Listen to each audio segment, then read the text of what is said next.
start to Fontaine. Please watch your step.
Welcome to the Navia line. I am Elfan. The boat will be departing imminently. Please do not stick your head, hands, or other body parts outside the boat. The Aquabus operator is not responsible for any accidents or injuries resulting from doing so. Also, please remember to buy the Steambird, though I don't read it myself. The destination of the current tour is Arenias. Points of interest worth visiting include the Fountain of Lucine and the Opera Epiclese. If you look to the left in the direction we are currently traveling, you will see the famous Fontaine Research Institute up in the sky. An experiment gone wrong turned a new sightseeing opportunity. Human ingenuity truly is a wondrous thing.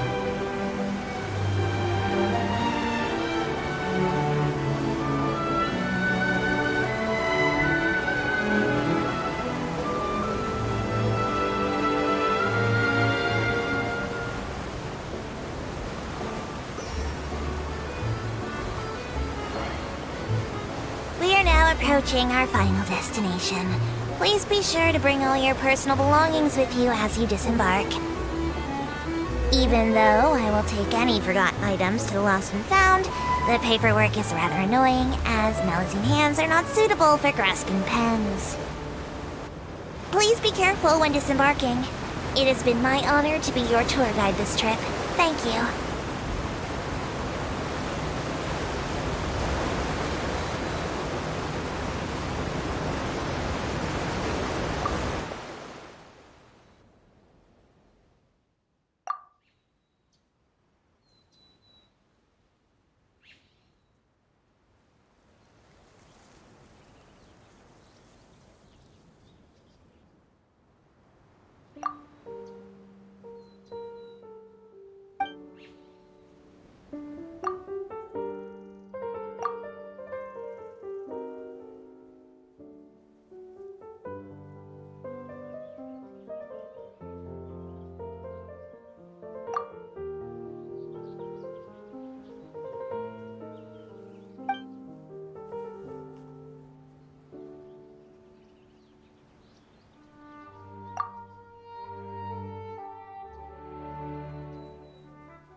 Linny and Lynette were looking forward to it.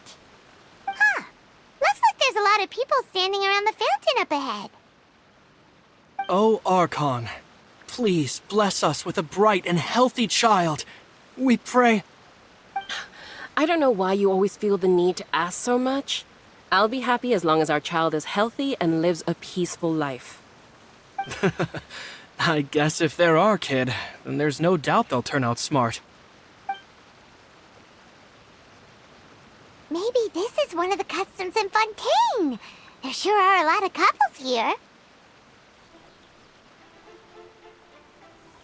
Vache.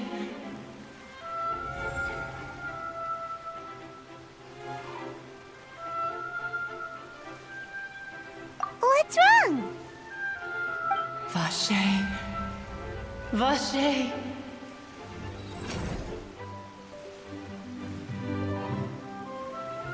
No, Paimon didn't say anything. Are you hearing things?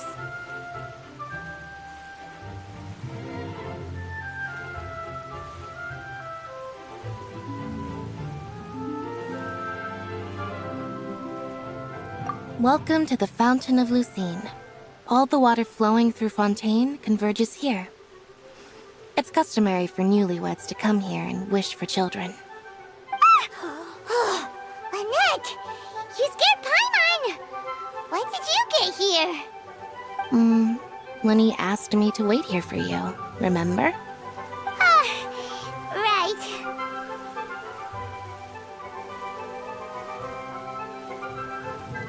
What do you mean?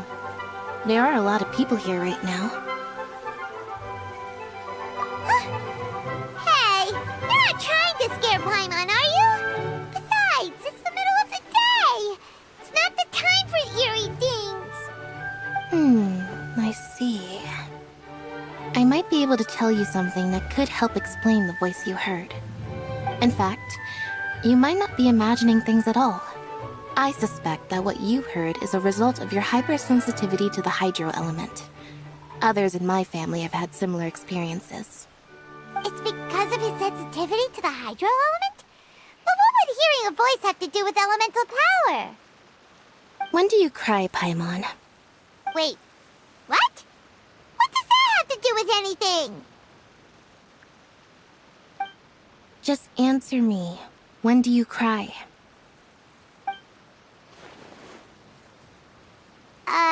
When Paimon's really sad? Oh, and when Paimon's super happy. Oh, and also when Paimon's really, really scared. Then you should understand that tears contain your most intense emotions. Like I just mentioned, the Fountain of Lucine is where all the flowing water in Fontaine converges. Even the tears that fall to the ground will eventually gather here.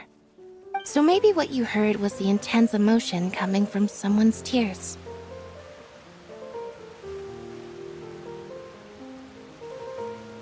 So, what did the voice say?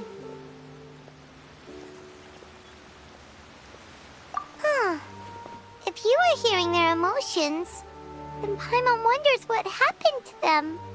Rather than worrying about them, we should worry about my brother first.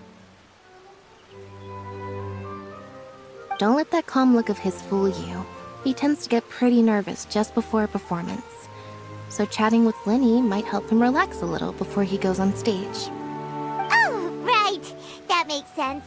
Let's go in and see Linny.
where humans come from.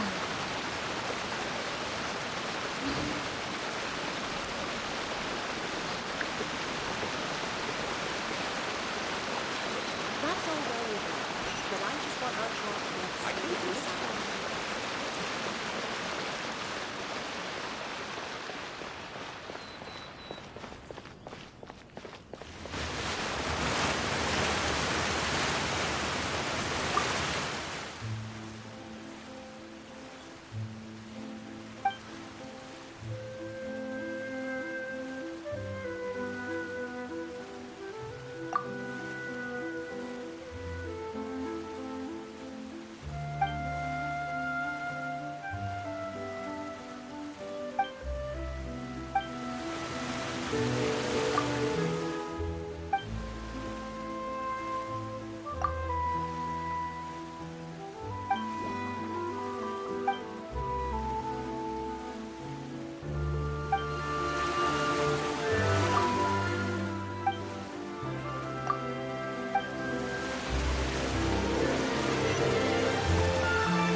Ah, Traveler and Paimon, good to see you. I knew you two would come. Are you kidding? We wouldn't miss it for the world! We've been looking forward to it! I can tell, judging by how early you've arrived. But you're actually right on time. The audience still hasn't started entering the venue yet, which means now is the perfect chance for us to take you to the best seats in the house. Wait just a moment. I'll fetch the tickets.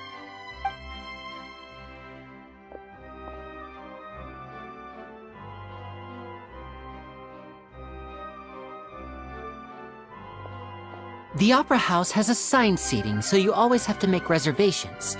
I've already reserved your seats, and here are your tickets. Ooh, front row seats! Thanks, Lenny! Don't mention it. There's no need to keep thanking me. Hey, Lenny! Could you come over here and take a look at this? Oh, I'll be right there. Seems there's an issue with the stage props over there. That's Cal, my assistant, calling me. I'll go lend him a hand.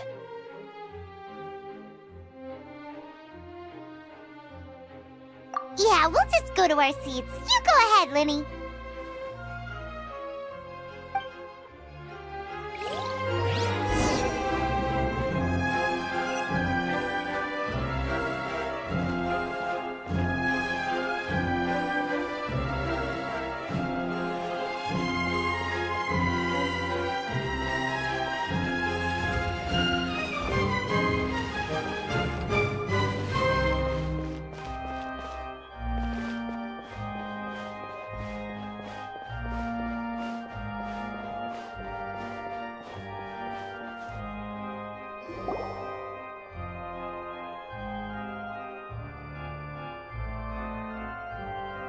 Oh, these should be our seats. Come on, let's sit down.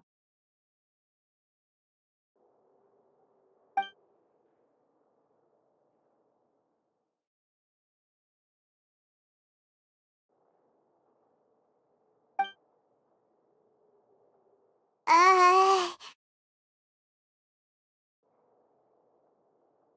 Uh...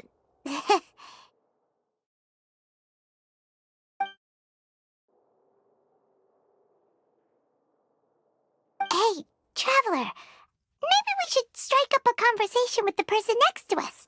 Since we're sitting together and the rest of the place is practically empty still, it's kinda awkward if we don't say anything. Ah, you little... Of course you put this on Paimon. Excuse me, I did not realize you felt awkward. I am terribly sorry. I would be perfectly happy to chat with you if that is what you would like. Oh, so you heard all of that, did ya? Boy, you sure have good ears. Paimon thought she was keeping her voice down. Wait, that's not it, Paimon's. Sorry. Paimon's the one who was being rude, talking under her breath like that. So, let's talk, but, what should we talk about? Oh, Paimon's got it. You're also here early and sitting in the front. Are you a friend of Linny's too? A friend, you say? Well, if Mr. Linny would like to be my friend, I would be more than happy to reciprocate. Oh, so you're not friends with Linny then? Oh, this is getting more awkward by the second. Paimon nearly forgot to make her introduction. Nice to meet you. Paimon is Paimon, and this is the Traveler. We just arrived in Fontaine. It is an honor to meet you two. I have heard of your deeds across Tevat. And as required by proper etiquette, I will also introduce myself. I am... Oh, Monsieur Nervillet, what an honor it is to have you here to see my show. Ah, Mr. Linny. I should say it is in fact an honor for me to see your performance in person. Wait, Nervillet? Could he be... I saw you all chatting just now, but it seems you still don't know who Monsieur Nervillet is. Allow me to introduce you to Fontaine's Chief Justice. That seat is always reserved for him. It wouldn't be too much to say that he's the symbol of justice and honesty here in Fontaine. Whoa! Sorry for being so rude just now. Paimon had no idea you were such an important person. No offense taken. Being Chief Justice is merely what I do for work. Nearly every person has their usual reserved seat, so I'm not so special, really. And by the way, I should probably let you know, even though I would prefer not to. There's someone sitting up there in the VIP seats that has been striking a pose for quite a while now. I believe she is trying to give you a most elegant and impressive first impression. So I think you should take notice of her sooner rather than later, otherwise she may become flustered.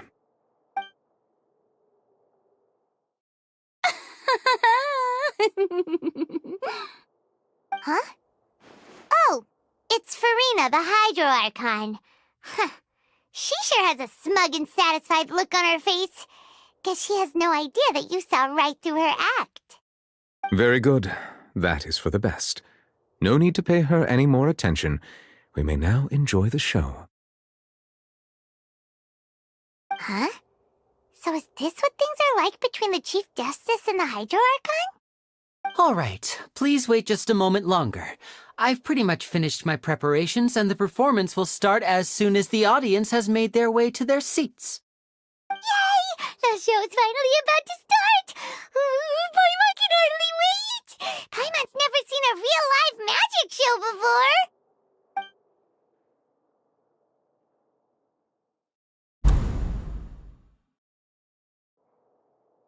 Oh! They're dimming the lights! The show must be starting!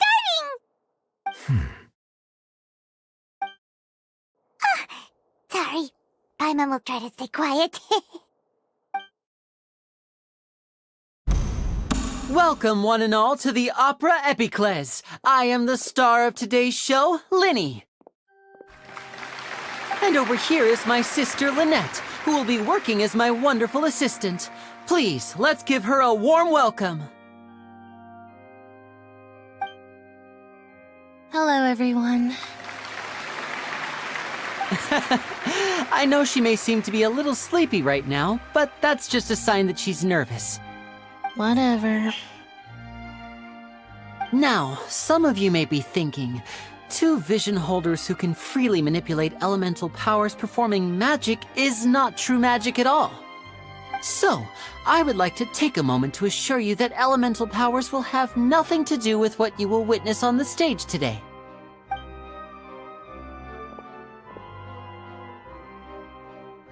Both Lynette and myself have removed our visions for the show. That way, even the gods won't be able to help us. Oh, good point. That's what makes the show real magic. Now, without further ado, let the show begin. Lynette will now exit the stage to make some preparations. I know you might miss her, but don't worry. She'll be coming right back on stage momentarily. Perhaps in an unexpected way. I'm sure she'll be stealing the spotlight soon enough. Oh, and before I forget, there's one more thing I should say. You never know what can happen in the blink of an eye. A magician's greatest skill is making things disappear or appear. The possibilities are endless.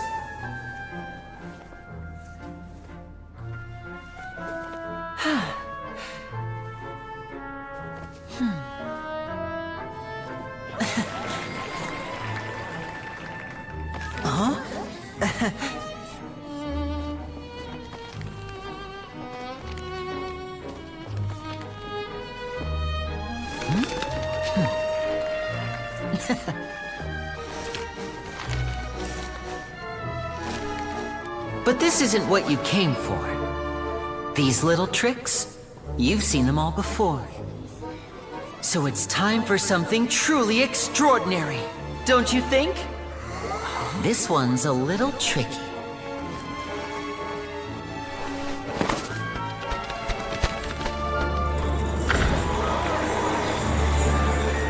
Using this water tank, I shall make my sister vanish completely, right before your very eyes.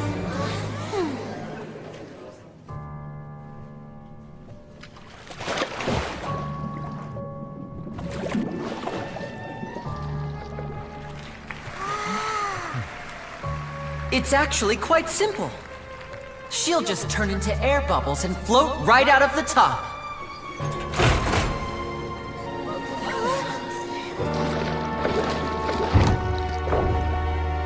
Oh no! I told them to check all the props carefully.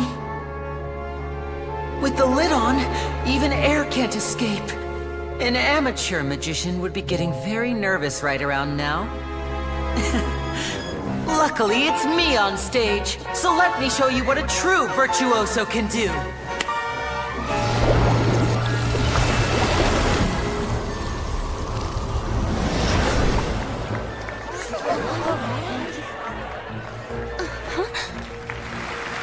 Lynette, are you still there? Don't go too far. We don't want to use up all our magic. Hi, I'm back. Uh-huh.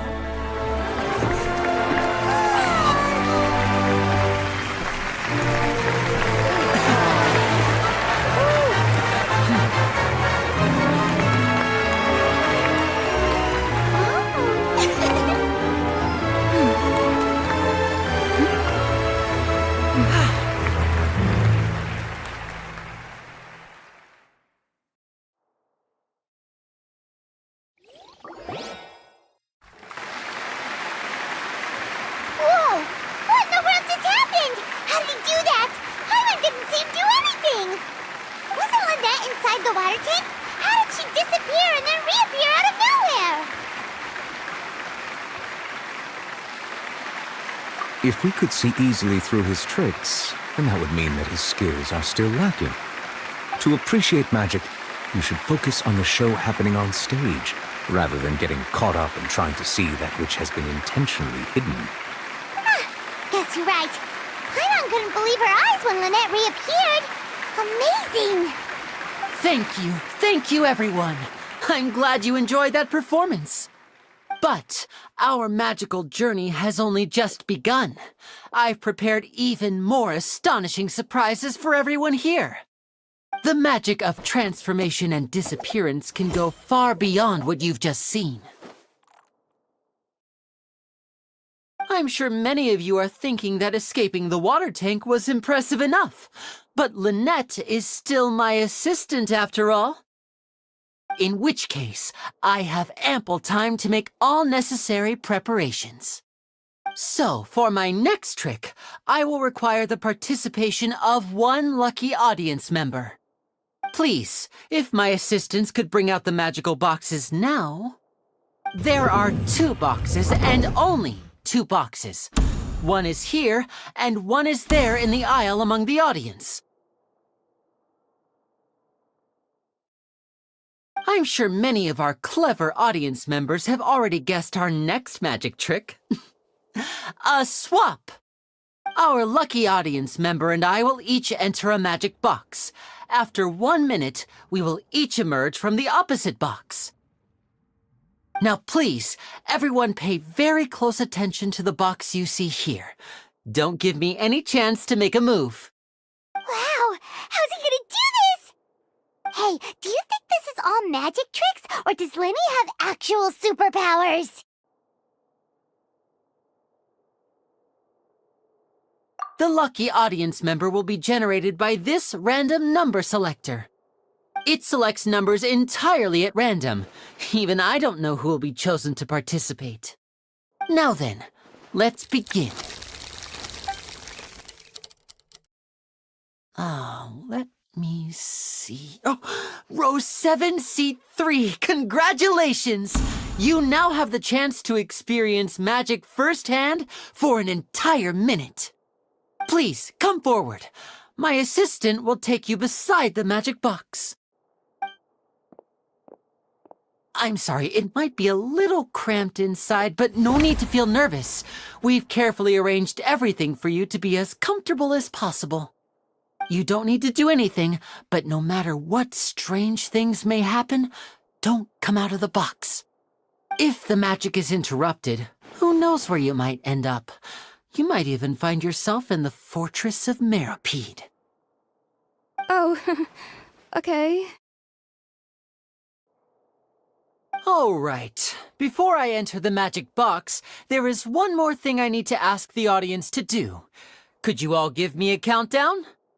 Like this. 60, 59, 58. Just keep counting down.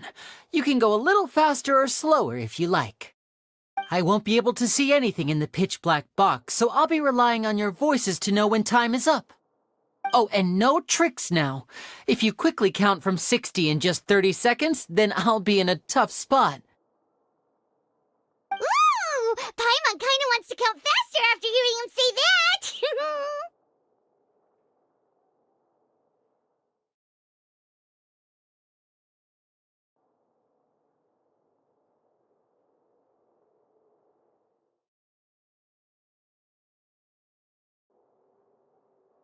No, that won't do. I can see it in your eyes. You still can't be trusted. Let's practice together. Come on, repeat after me. 60, 59, 58. 60! 59! 58! That's right, perfect.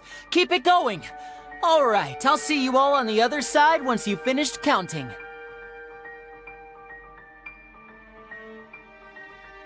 54, 53, 52? Huh? Why aren't you counting, Nervalet? I am counting in my head. I think things are exciting enough in here as it is. Merely a consequence of my identity and personality. Do not worry about me. Just enjoy the show. Oh, alright. You looked so serious that Paimon thought you might be feeling uncomfortable or something. 40, 39, 38! Mr. Linney, are you all right in there? Is everything ready? Yes, I'm fine. I'm just double-checking the direction of the magic. It would be a disaster if we get sent to the wrong places. For example, mid-air right above the audience. Even though he's saying that, Lenny doesn't seem nervous at all.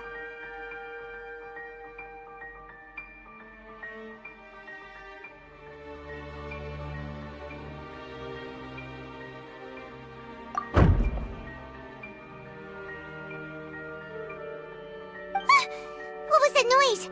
Did you hear it too?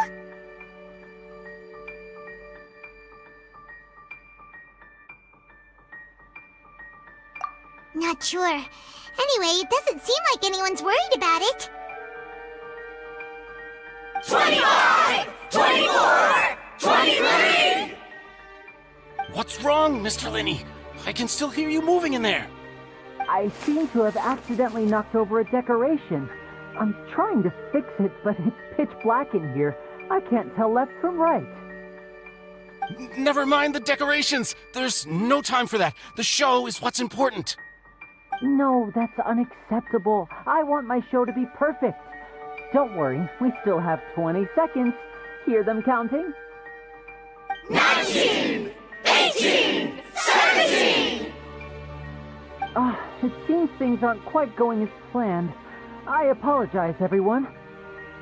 It feels like you're all starting to count faster, but that's alright. I know it can be tiring to do such a long countdown. 10 seconds and change is still plenty of time. 10! Almost there now. 8! Swapping two people is harder work than you might think. Even a master magician like me can't guarantee I'll get it right the first time. Hey, wait! Is this the back one? I can't tell. They both look the same inside. Huh? Nope, that's not it. I'll try again. 7! Hey, slow down! Honestly! 5! 4! 3! Whoops! That doesn't count! 0!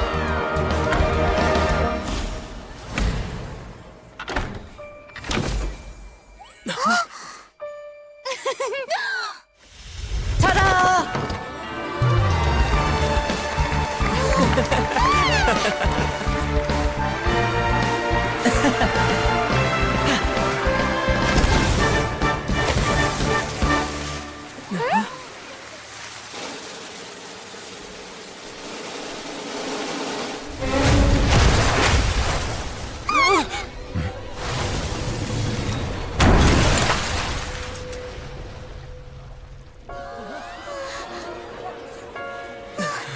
What happened?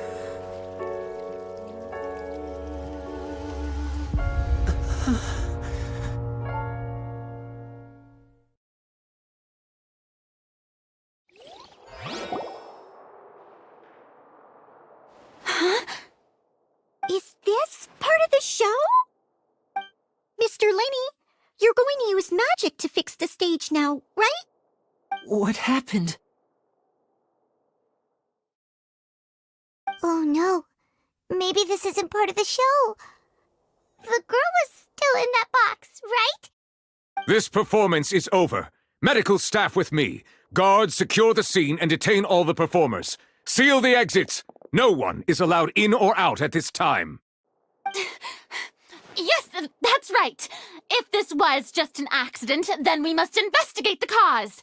But if this was all part of some scheme, then those accountable will not escape the judgment of the God of Justice! No need to be alarmed, you two. We'll get to the bottom of this soon enough.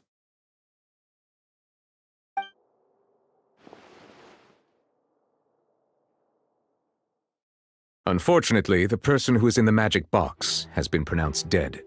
His name was Cowell, one of the assistants in Linney's magic troupe. Apparently, the fireworks on stage ignited the ropes that were suspending the water tank, which then caused the tank to fall onto the stage. As of now, we are still not sure why we found Cowell in the box, rather than the guest from the audience. And after an initial search of the area, the guards have confirmed that the girl is nowhere to be found. It appears that this incident was not merely some mishap with the performance.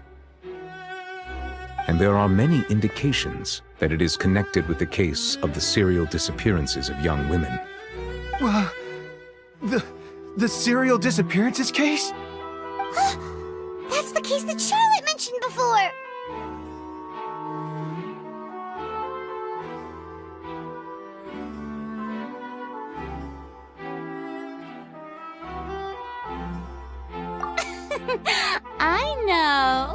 I know the truth.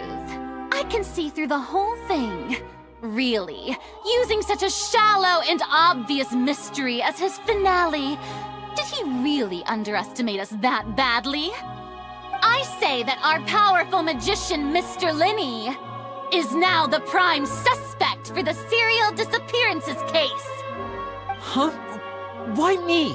This whole thing was an accident. Oh, this all occurred during your magic show, did it not? The missing girl disappeared after being chosen, did she not? The deceased is one of your assistants, is he not? Now that I think about it, that whole speech about magicians making things disappear was nothing more than a provocation, a bald-faced challenge. That can't be right! How can Lenny do this? He was in the box on the stage the entire time! We can even hear his voice! Besides, before the show, he told us that he would like to catch the criminal behind the disappearances! He couldn't possibly mean catching himself!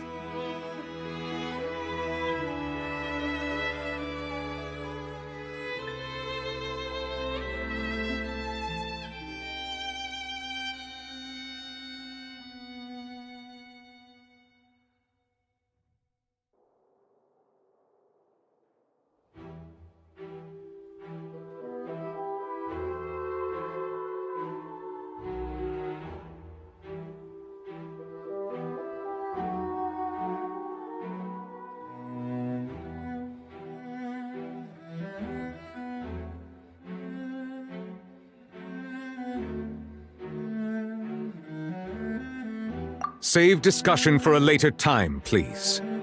Lady Farina, may I assume that your comments just now constitute an accusation against Mr. Linney and his associates, and that you are pressing charges? Huh? I just think that he... Well, I think it might be a little early to talk about formally pressing charges. But what Lady Farina said just now makes perfect sense. Looks like she's gonna personally deliver justice. A kidnapping and murder carried out under the cover of a magic show. Lady Farina said it all. I mean, of course, my dear people. But what excites me even more than the obvious truth before our eyes is the opponent I'll be facing.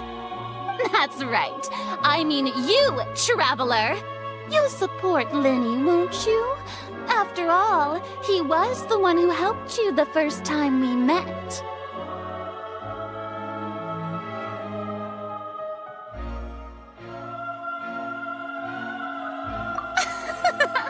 Then there's no problem at all. You know, the Traveler and I already had a duel the first time we met. But with Lenny's help, our little duel ended in a draw. But draws really are the most boring possible outcome. So, no more draws. Between the two of us, there must be a clear winner and loser. And what better place to hold such a riveting showdown and decide the true victor than here, on the grandest of stages, the Opera Epiclese! Huh? It wasn't a draw. She obviously lost last time. I understand. Charges have now been pressed, and as such, a trial is in order. Well, Traveler, seems Lady Farina has set you in her sights. But putting her dramatic rhetoric aside for a moment, I would like to ask you, are you willing to act as Mr. Linney's attorney and defend him in this case?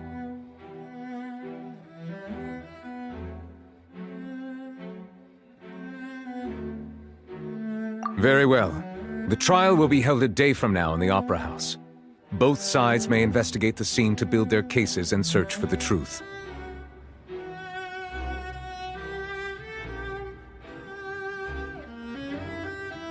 Linney and his troupe are all potential suspects and shall remain within the Opera House. The audience may begin to leave in an orderly fashion once they have been cleared by the guards. A day isn't that long. Let's see what kind of case this big-shot outlander can build in such a short amount of time. I'm really quite looking forward to hearing it.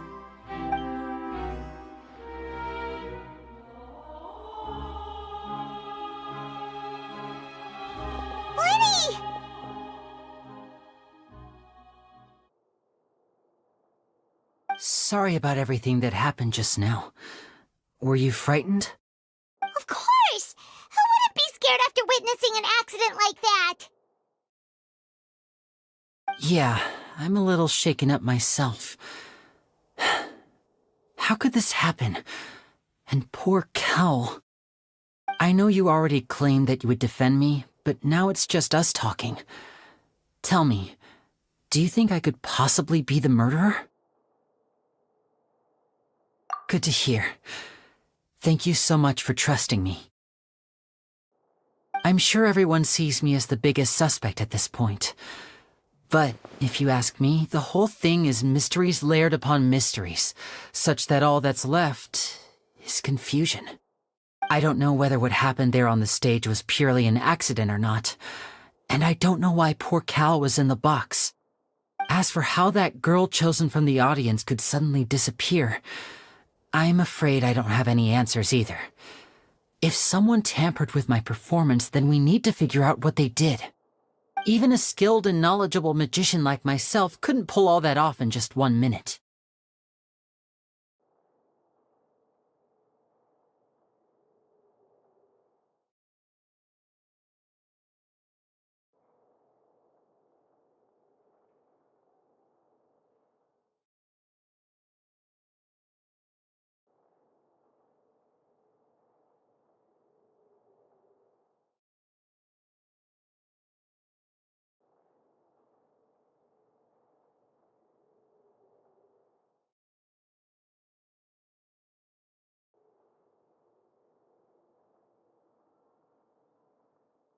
Which is precisely why we need to investigate! As this book says, the impossible could not have happened. Whatever happened must have been that which is possible. Paimon bought them when we were reading at the bookshop in the city earlier. Pretty cool, huh? Don't worry, Paimon used her own savings to buy them. It wasn't from our travel funds. I think they look cute on you, Paimon. You have good taste, Lynette! That's the right attitude. Feeling depressed isn't going to help me now. I need to get back to my normal self. But with the guards watching our every move, it's going to be especially difficult for Lynette and I to prove our own innocence. Good thing you agreed to be our attorneys. Thanks for that. We'll be counting on you. Yes, thank you so much.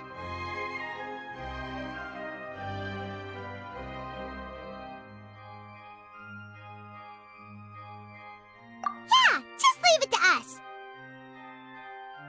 Oh, since we're going to start investigating, Paimon has a question first. Where did Lynette go during the performance? Well, I'm afraid that would involve some of our essential trade secrets as magicians. The secrets behind our magic are past saving, Linny. I suppose you're right. The truth behind our tricks is going to be important evidence that will be weighted during the trial. 'Tis truly a pity. As a magician, our magic show is a work of art. We've poured countless hours and spared no effort in perfecting it.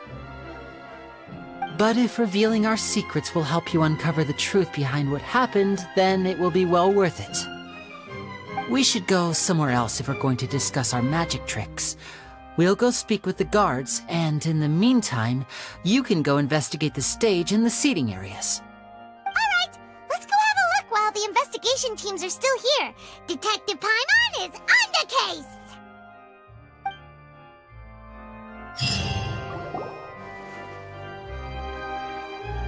Hello, officer. How's the investigation going?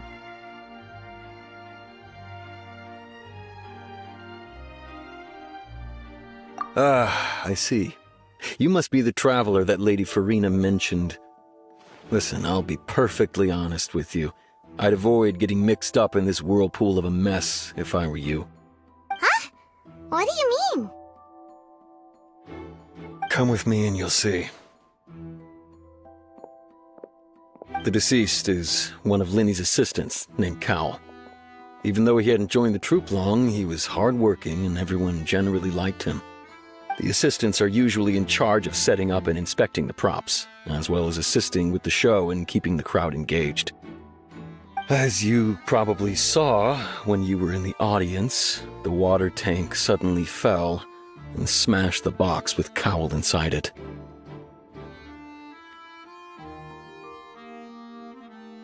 This is the real mystery. We've already searched the scene and were unable to find any traces of the girl. However, if you look carefully, the box was positioned directly under the water tank. The ropes holding the tank were then burned by the pyrotechnics on stage, causing them to snap. All these factors lining up so perfectly makes it hard to see this as a mere accident. If anything, the more logical explanation is that the whole incident was intentionally planned, and Linny is the most likely person to have access to all these areas. But he doesn't have a motive. Are you both good friends of his? Well, you can't say we're good friends, but we've known each other for a little while. So in just a short time, he was not only able to win your trust, but even convince you to act as his attorneys. I know there's no such thing as magic. The real trick of a magician is holding the audience in the palm of their hand. I've seen a lot of cases, and I can tell you that people are the least reliable kind of evidence. Sorry, I tend to be pretty straightforward. Just know that I'm warning you for your own good. Anyway, you may investigate the scene of the crime yourselves if you're curious. Who knows, maybe you'll be able to come up with some new evidence.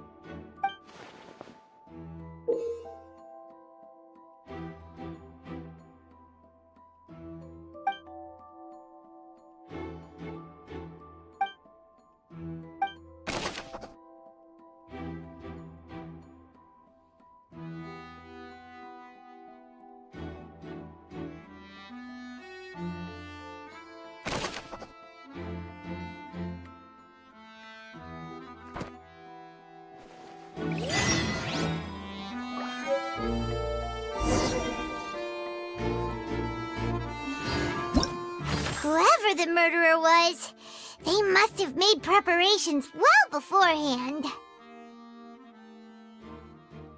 Why would it be him?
So this is the rope that broke and caused the water tank to fall. The rope looks pretty durable. How can it be burned through so quickly by fireworks? Why are you suddenly so serious, Traveler?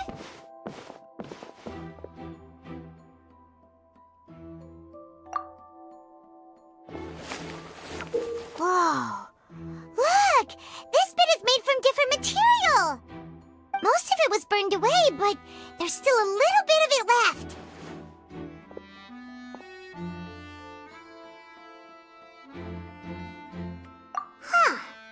So if a rope meant to hold something was made with that kind of material in it, then that means... Wait! Why don't you write all this down? Let's take notes!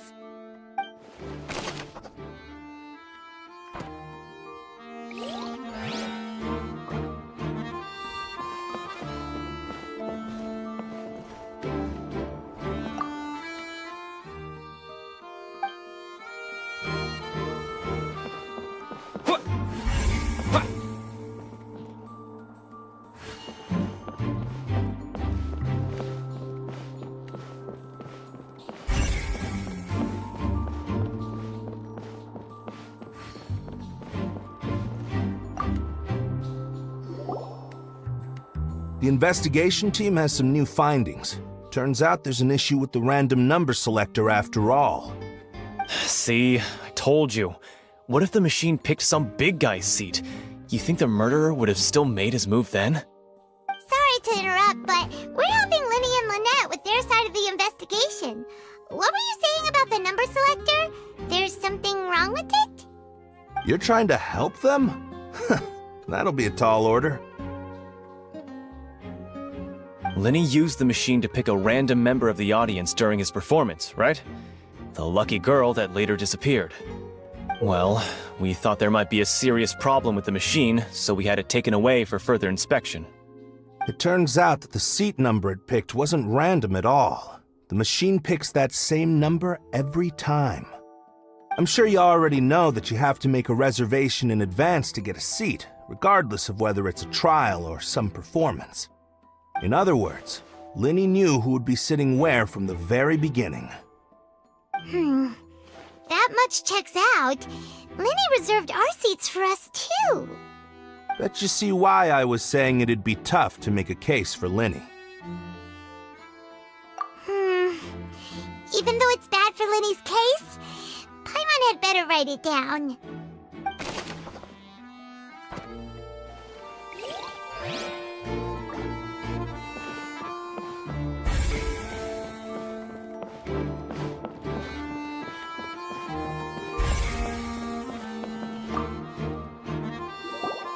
Hello there. What are you investigating? Oh, this location has also been cordoned off because the Magic Troupe members are currently considered prime suspects. The investigation team is still collecting evidence. The seats were all booked in advance, so we were able to deduce the missing woman's identity by checking the guest list.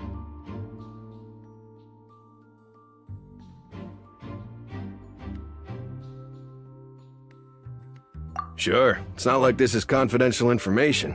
We will publish it later anyway when we petition the public to help us find the missing person. Her name is Halsey. She's a painter from Fontaine who's made a bit of a name for herself. Apparently, she wasn't a regular at the Opera House, but she'd been feeling some pressure with her work lately, which made her decide to come see the magic show. The Magic Troupe members all claim not to know her, and we have looked into her social connections.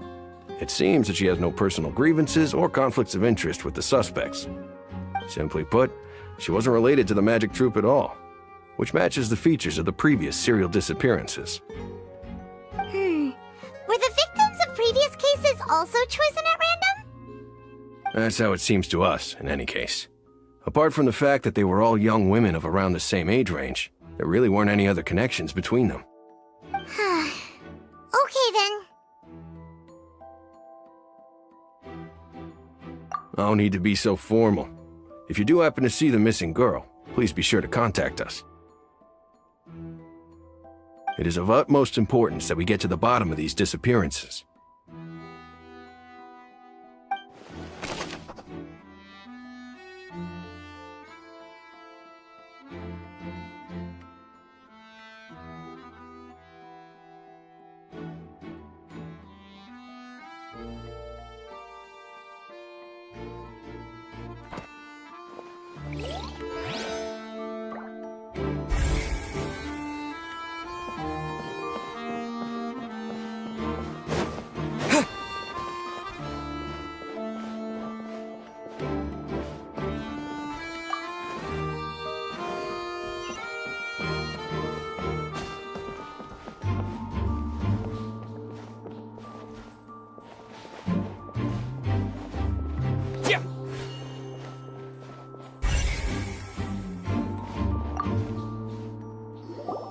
I see that you're investigating the area. Well, it just so happens that I'm interested too. If you find any new and interesting leads, be sure to share them with me, all right? We don't have too many thoughts yet.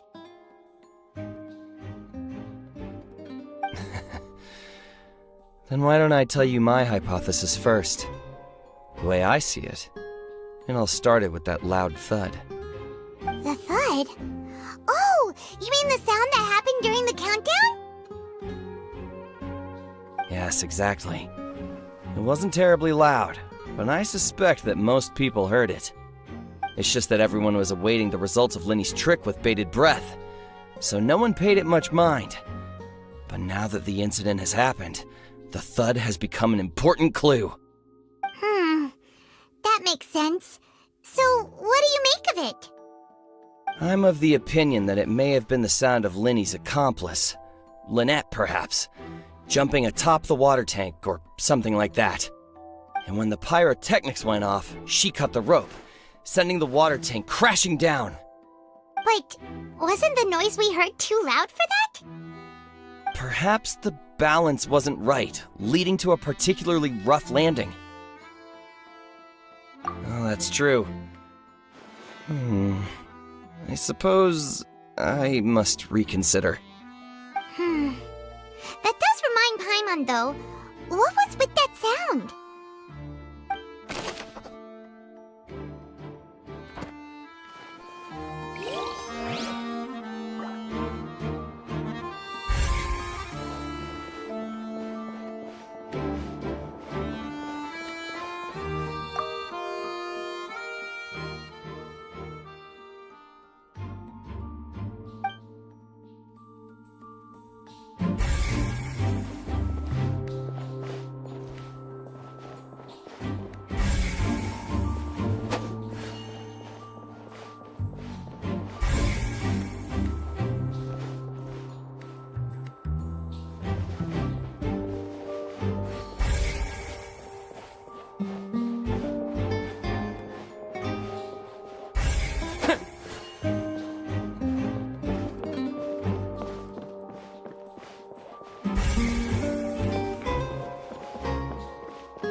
Linny's still talking to the guards. It seems he'll have a lot of explaining to do. I think someone will be assigned to monitor us later, but that's alright.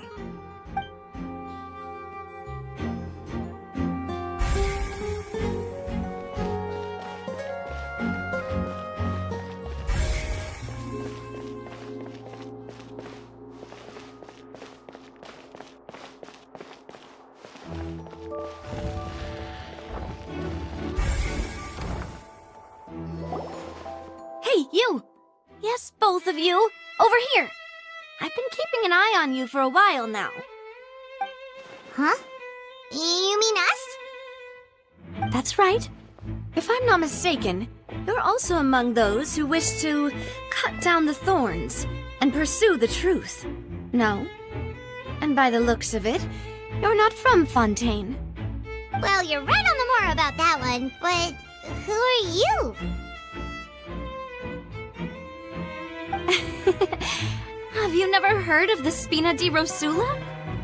From mediating disputes and providing protection to solving conundrums, you name it, Spina di Rosula does it. And I, Navia, have the honor of being its renowned president.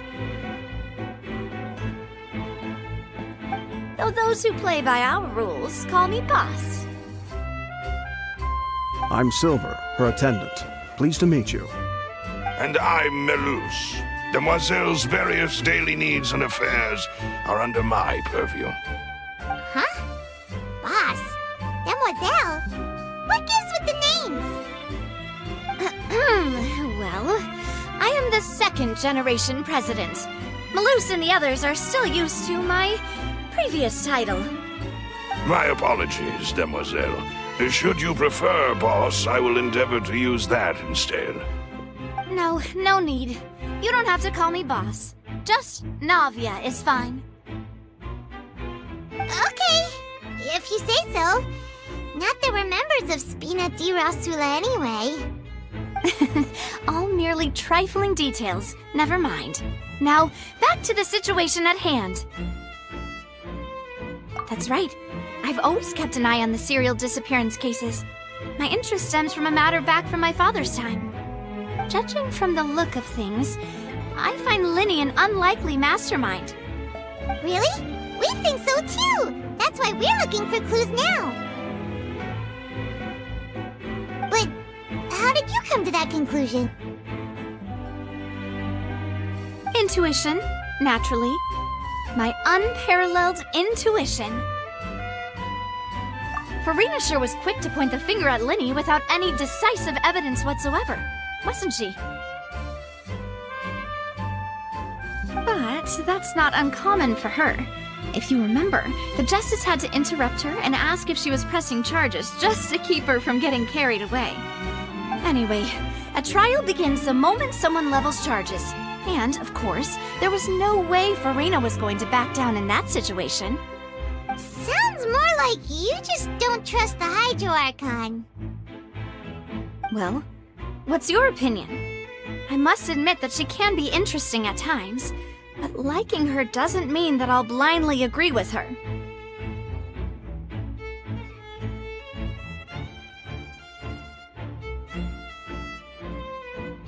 All right, I've answered your question. Now, it's time you answer mine. Wait a minute, did that answer count? Well, I say it does. But don't worry, you won't hear any pointless questions from me. In your opinion, do you think it's right to treat a trial like it's an opera?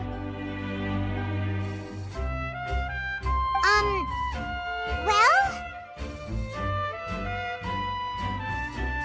And why would that be?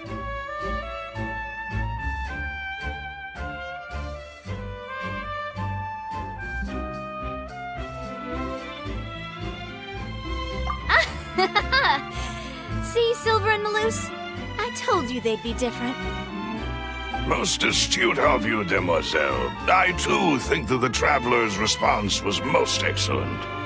No matter how wonderful the script or how fervent the audience's expectations may be, the trials that go on stage here must be based in fact. And if that can be done, boss, then... All right, that's quite enough, Maloose. Anyway, I like your answer. You passed with flying colors. Now, I need to make some preparations, following which our joint investigation shall commence. You two shall be my assistants. Wait! Since when did we become assistants? Oh, well, I can be the assistant, sure. Or your companion, if you like. I'm really not that fussy. That's more like it.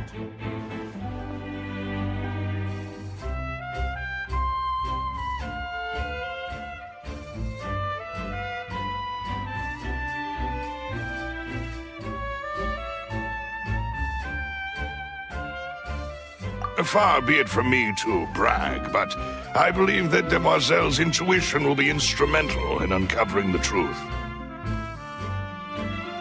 You wish to save a friend from false accusations, and we wish to unravel the disappearances.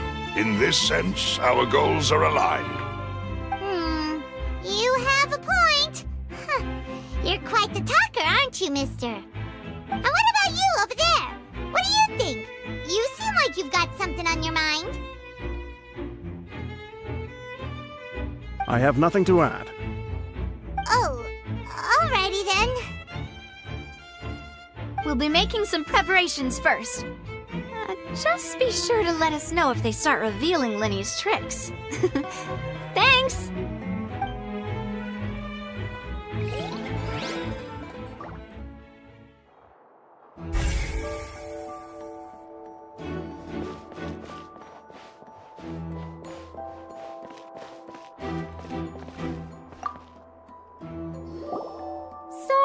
But no one can freely enter or exit the Opera House at the moment. If you wish to leave, you must register your identity with us first. No, we're not leaving. We're representing Linny and Lynette as attorneys, so we're investigating the case. Were you always guarding this entrance? Yes. After the Chief Justice gave the order, everyone coming in or out must undergo a strict inspection. So, the missing girl couldn't have left from here. At least, not from that point on.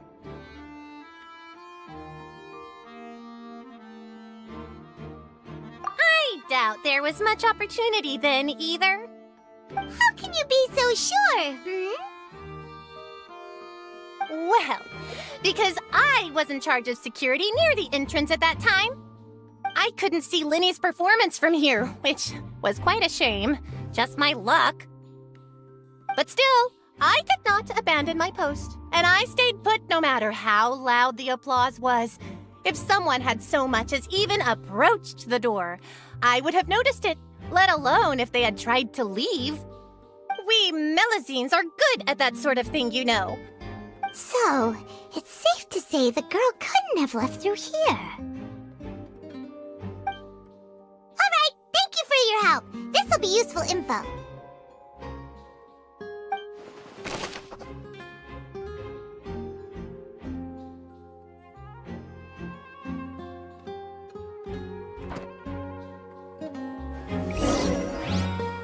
We've checked everything of note here at the performance venue.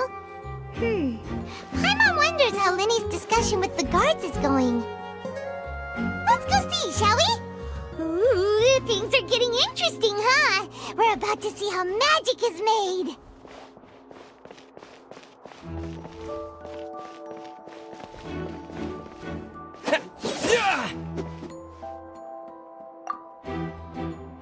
Speaking of that, I think magic shows would be very popular in Poisson. I can see that. Maybe I should try to learn some magic. If I could make things disappear, cleaning my room would be a cinch. You need not worry about such things, demoiselle. That falls under my duties. Oh, right.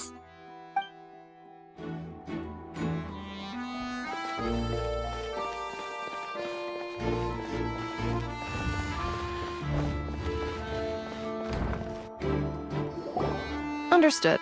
Then I will be going with you. Just so you're aware, I will be monitoring your actions and making notes as necessary. Very good. Thanks for being so agreeable. I'd pull a rose out of my hat as a gift for you if I could. You may spare the pleasantries. I'm just doing my job. You've arrived. Who's this? Me? I'm Spina di Rosula's guardian angel. If you've got a problem, I've got the firepower. Sorry, I got a little carried away there. Call me Navia. I'm a partner of theirs, and will be helping investigate this whole situation. And these are my companions. Would you mind if they join as well? Fine by me. Oh, new helpers? I would be most grateful. Well, let's just say we're tagging along. It's not every day you get to see the secrets behind magic performed on such a large scale. I appreciate your kind interest. Come with me. We'll be heading below stage.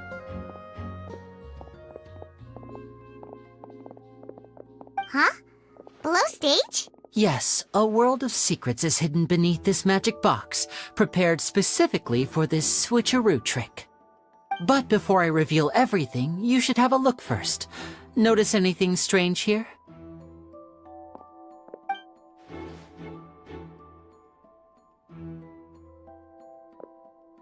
I'm not trying to be dramatic. Remembering the details of a trick will help you understand the methods used to perform it more easily. Huh. Weren't there balloons and other decorations here?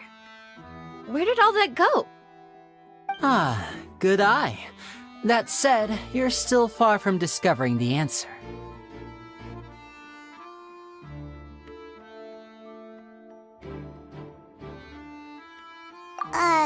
The back? You mean the inside of the door? What's different about it? Paimon didn't notice anything. Very good indeed. I thought you might not be able to catch that, given that you were sitting in the first row. The back of this door was patterned. Those patterns are now gone, replaced by a smooth wooden board. So, if you put 2 and 2 together, what do you get?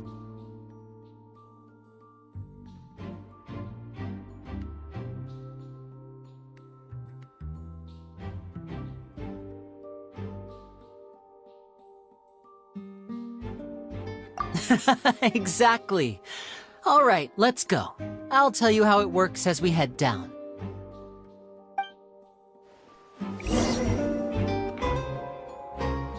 Oh, so there was a passageway under the magic box!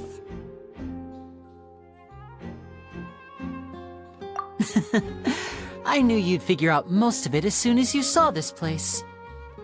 The 2 magic boxes are positioned right above the 2 entrances of the tunnel. See this flatbed trolley? The box with the lucky audience member in it would be shuttled over to the other side using the trolley. This trolley can raise and lower and even rotate, ensuring that the box will face in the right direction. I see. So that's the purpose of the box inside another box. Precisely. The inner box would descend after the audience member was put inside and be moved along the trolley, all while the outer box would remain on stage as if nothing had ever changed. So that's how you did it! Once the box was lowered, the trolley would store some energy through this device here, with which it would complete the rest of the steps. The audience member would only be able to feel some slight movements in the dark, and by the time she walked out, she would already be back on stage.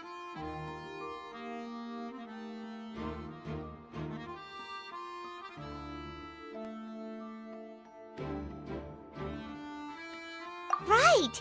You were talking that whole time, and you even came out for a moment near the end! Ah, yes. A phonograph operated by Lynette was used to achieve that effect. My assistant and I had already scripted our conversation beforehand. When the countdown began, I had already gone to the opposite box via a tunnel using that ladder. And what about Lynette? Where was she? I was in the mezzanine space in the back of the box. Oh, interesting! That's how we were able to coordinate Linny's lines with the assistant. And, by the way, I was the one who walked out of the box at the end. I mean, we are twins. All it takes is a change of clothes and no one can tell who's who. And that's my favorite part of this trick. Only Lynette and I can perform it. So that's how it all worked!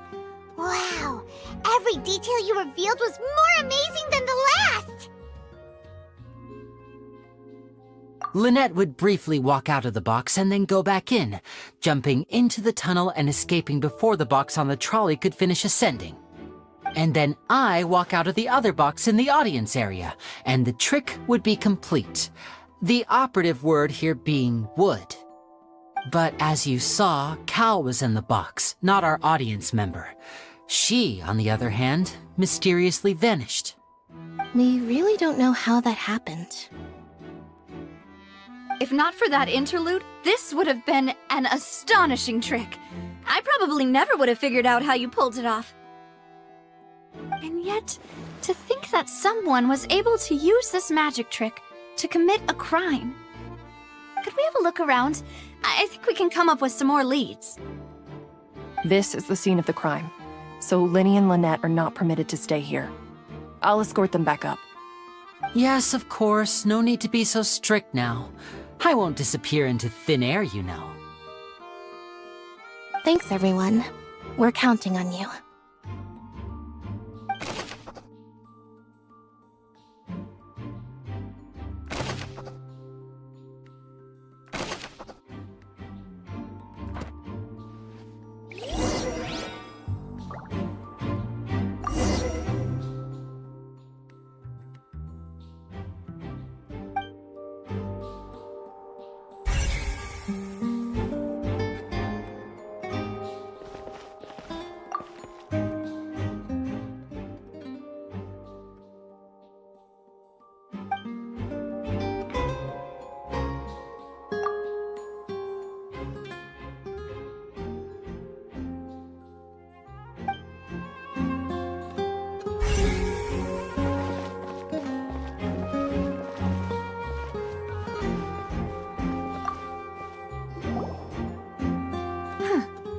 What's this? Looks like a hook tied to the end of a rope. Huh? There's all kinds of odds and ends here. Perhaps it was a prop for a different trick. But why would it have been left here? Whatever it is, let's make a note of it first.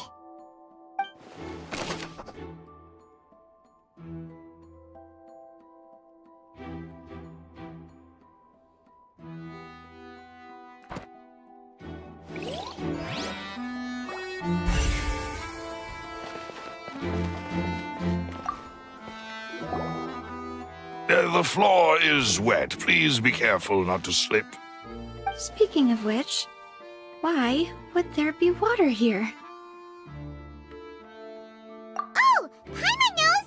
It's one of those tricks where you pour water into a jug and then flip the jug over only for the water to disappear? And here's a broken vase. Huh. Did the trolley knock it down while moving? That can't be. The trolley moves along tracks from start to finish. It couldn't have hit the vase at this distance. Let's note this down too and think about it later.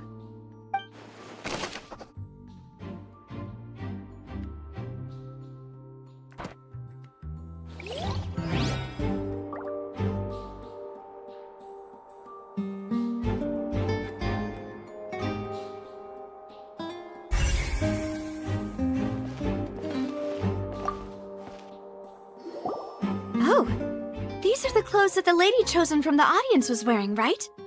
Her clothes are here, but she's nowhere to be found. Right. And do you really need to do that if you're kidnapping them? Ugh, this is so confusing. Paimon doesn't want to be a detective anymore.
What is this place?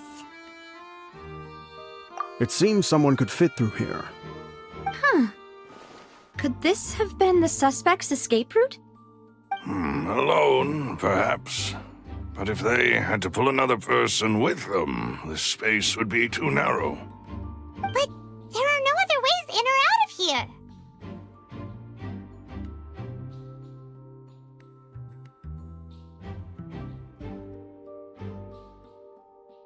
Oh, you're right! Let Paimon write that down.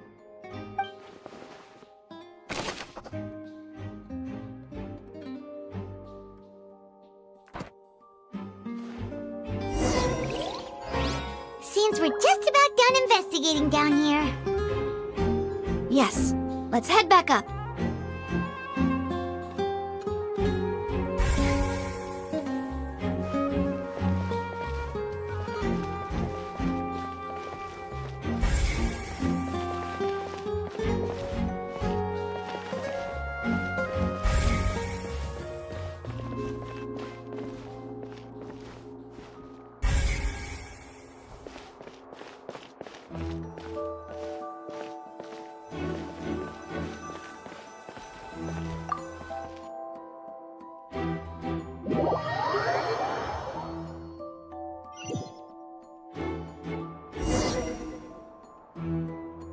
Well, we've ascertained the state of the crime scene.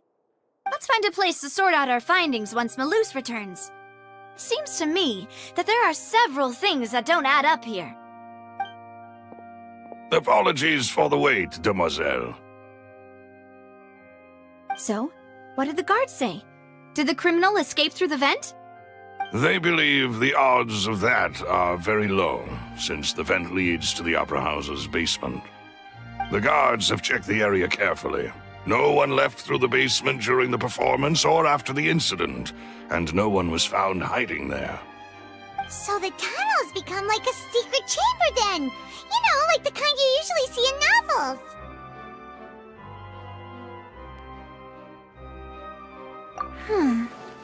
The plot thickens. Halsey's disappearance and Cowell's death are both quite inexplicable. No wonder Farina was so confident in her accusation. All the current evidence points toward Linny and Lynette. In other words, the charges are very likely to be upheld unless we make some considerable progress. Charges and then trial. So if the charges are upheld, they'll announce a sentence? That's right. This is how a trial goes in the Opera House. During the proceedings, the Chief Justice and the Oratrice will hear statements from both sides. That's right. This is how indemnitium is produced. The statements from both sides, the defenses from attorneys, witness testimonies, and even the audience's emotions will all be projected on the Oratrice. To put it simply, it's as if the Oratrice has its own will, and is a judge in its own right. This also precludes any kind of favoritism on the part of the Chief Justice. Not that this has ever happened anyway. Once both sides have finished speaking, the Chief Justice will make his final decision. This, too, will be used by the Oratrice as a reference. Then, finally, the Oratrice will be consulted by officials. The result it returns is the will of justice itself. Huh? So that machine is the one that actually decides? Paimon thought Neuvillette called the shots. In practice, there is very little difference. Both have always come to the same judgment, which is why people have great faith in the Chief Justice.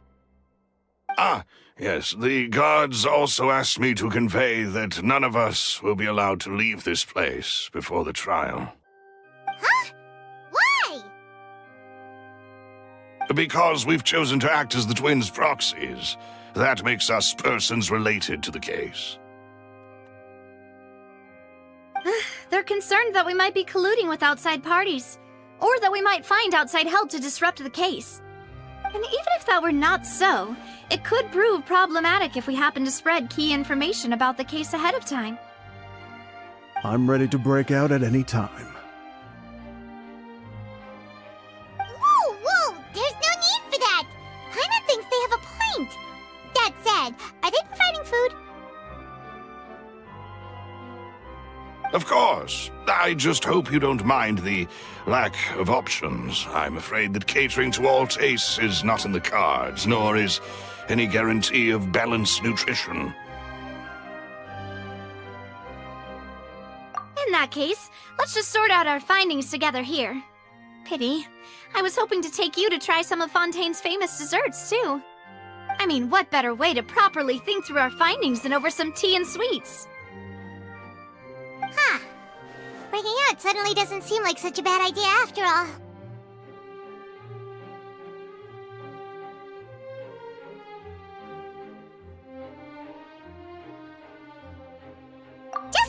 Just kidding! Paimon will still do her best, even if there are no snacks. What do you mean, no snacks? Of course we'll have snacks. If we cannot buy some, then we'll simply make some. Huh? Here? But how? Understood, Demoiselle. Everyone, please come with me.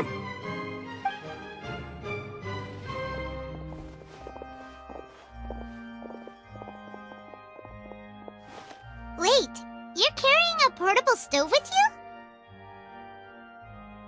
Yes, I must be prepared to meet the Demoiselle's baking needs whenever the fancy strikes her. I have eggs, sugar, and almonds at the ready. Good work, you two. Then I'll get to it. Please sit tight for a moment. You'll get to taste my awesome snacks soon enough. These three are quite the interesting group.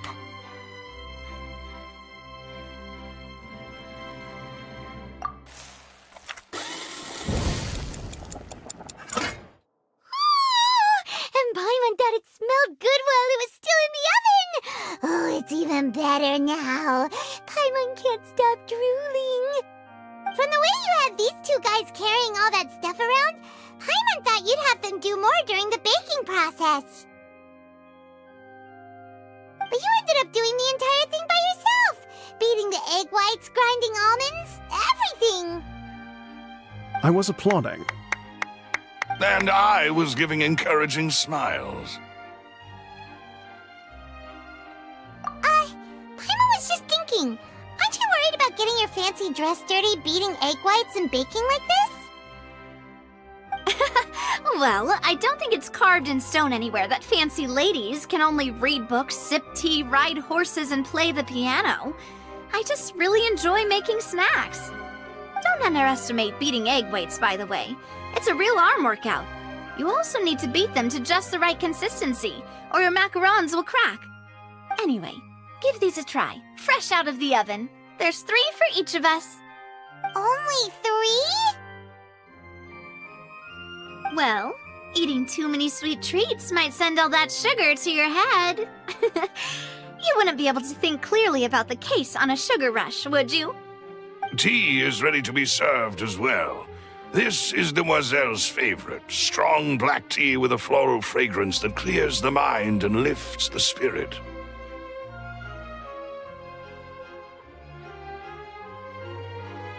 No need for concern. I'm merely doing as I should.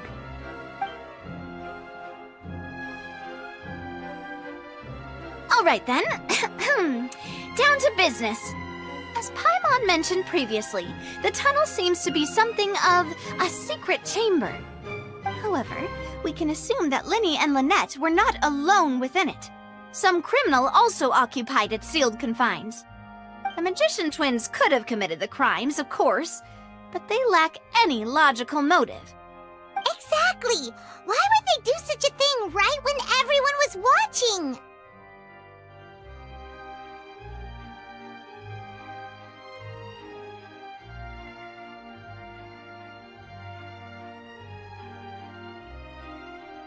The flower vase and the thud we heard during the performance could indicate some altercation between Halsey and the criminal in the tunnel, resulting in the shattering of the vase, the discarding of her clothes, and her abduction. Perhaps the criminal thought that since she was chosen from the crowd, she would be too easy to identify if she was still wearing the same clothes.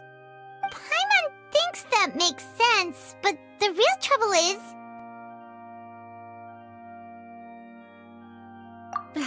True. None of the clues we found thus far support the existence of this third person. But the only people left to consider are both technically victims, whether it's the missing girl, Halsey, or poor Cowl. Huh. Could Halsey have secretly made modifications to the magic props in order to murder Cowl before making her escape?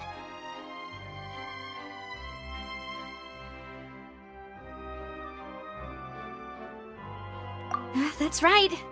And even if she had tampered with the setup, she would need to understand the entire trick to pull it off. Nor does she have any motive.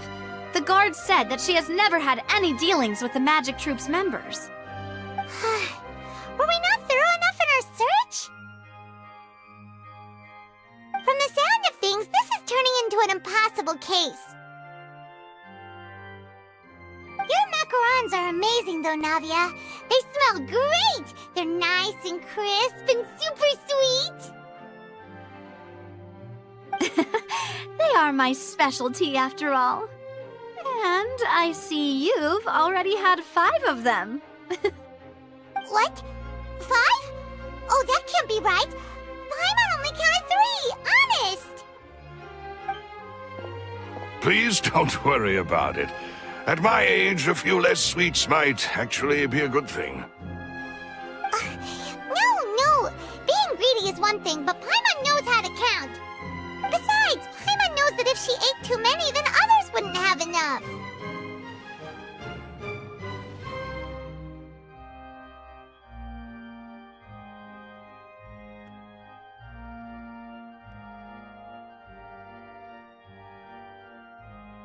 Wait! Even you don't believe Paimon?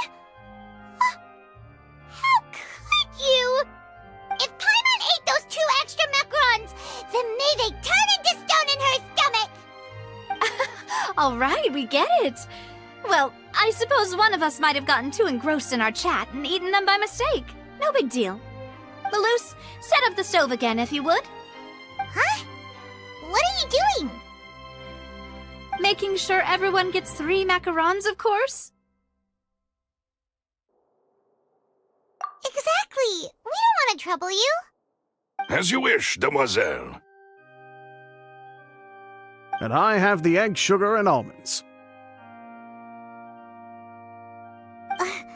Well, this really is your hobby, huh?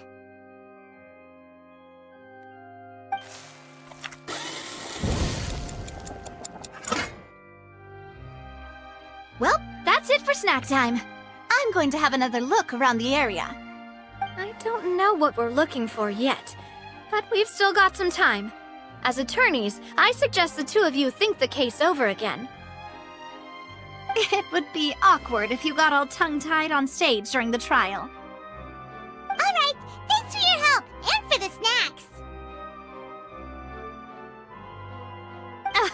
It was nothing. A small task for the Spina di Rosula. Silver, Malus, it's time to go. I'll be back if I find anything new.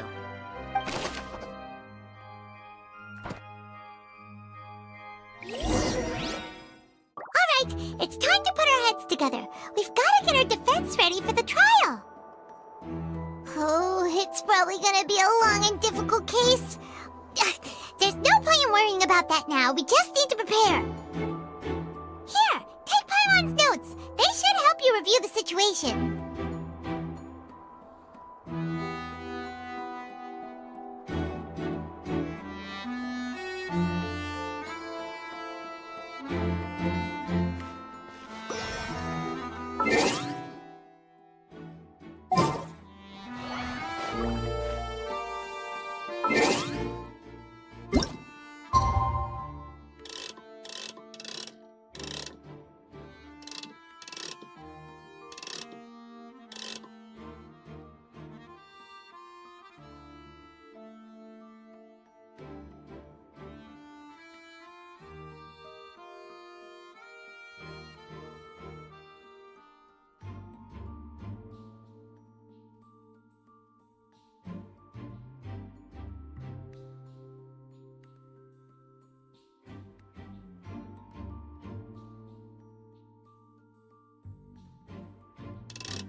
I do? The whole situation is so confusing. Good plan. Impossible things don't just happen. We'll get to the truth one way or another. Just relax. Even if everyone else suspects Lenny and Lynette, at least we will be supporting them from the stands. Besides, I doubt Farina understands any more about what happened than we do. Thanks, Navia. Well, we'll be going then. Best of luck to you.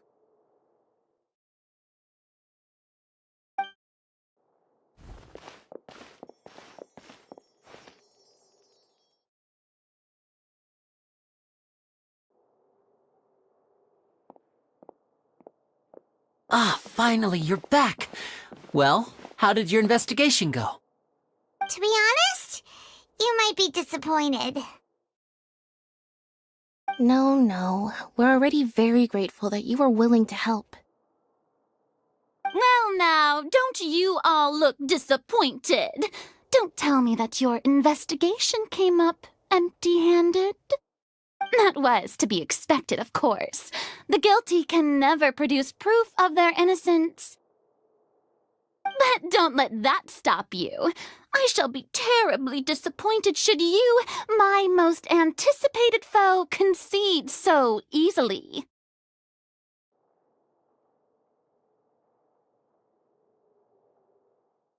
Since both parties are present, I declare that the trial regarding the magic show incident is now in session.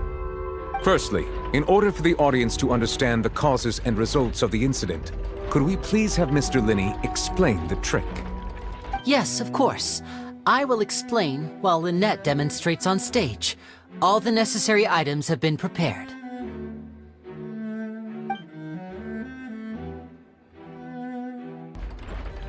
Thank you, Mr. Linney. In that case, I take your statement to be that you ran to and remained hidden within the magic box in the audience stands once the trick began, and thus could not have committed the crime. Is this correct?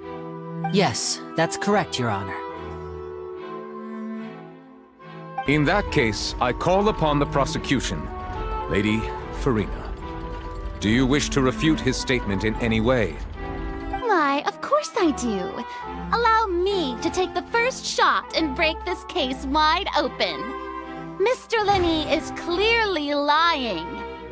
There is no way you could have been in the box the whole time if you were to abduct Halsey and murder Cowell. In fact, I'd say you were hardly in that tunnel at all. That is simply your hypothesis based on the presumption that I'm guilty.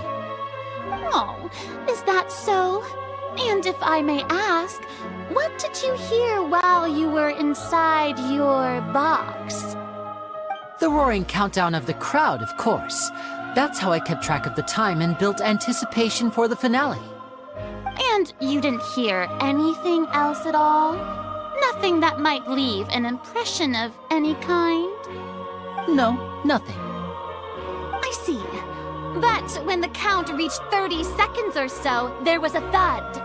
One so loud that I believe practically everyone heard it. Huh? Hey, hang on. Something's not right here.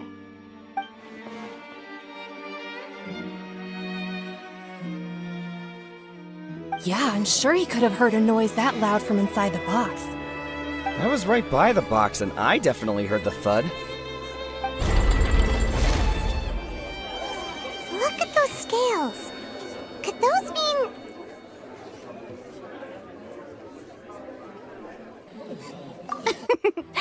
Well then, ladies and gentlemen, allow me to use the words of the magician himself. You never know what can happen in the blink of an eye. Indeed, it seems his alibi can also collapse in the blink of an eye. Of course, I have armed myself to do far more than smash your alibi. Confidence cannot go unfounded, and my foundations are rock solid. Tell me, aren't you and Lynette actually from the House of the Hearth? The House of the Hearth?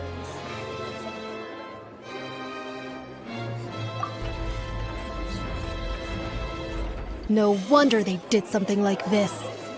So the serial disappearances were the Fatsui's doing. Now it all makes sense. I've got a feeling that what happened on stage probably wasn't just an accident. That's irrelevant. Our identities have nothing to do with what happened. Indeed. Then perhaps you could tell us everything that happened during that 1 minute. Your first priority is to prove yourself innocent after all. I'm sure there is little that needs to be kept secret now. Unless your script already has holes in it.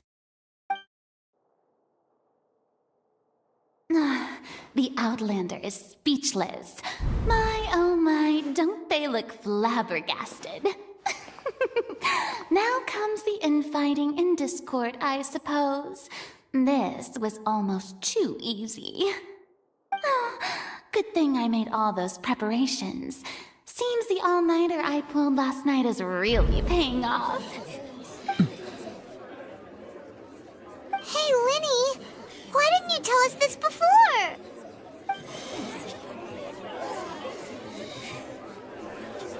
Order! Order! Mr. Linney, allow me to re-establish the facts. Lady Farina has raised 2 points. First, when the thud was heard in the Opera House, you were neither in the box nor the tunnel. Second, you and Ms. Lynette are both members of the House of the Hearth. Are these claims true?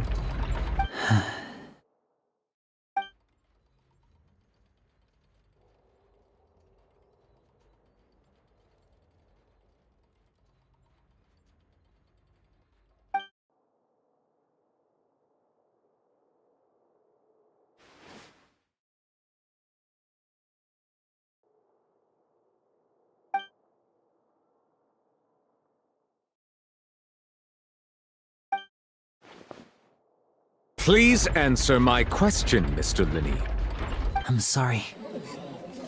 Yes, they're true, Your Honor.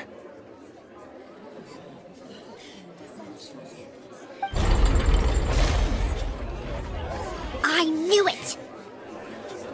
Well, that's it. We might as well move on to the sentencing already. What should we do now? Granted.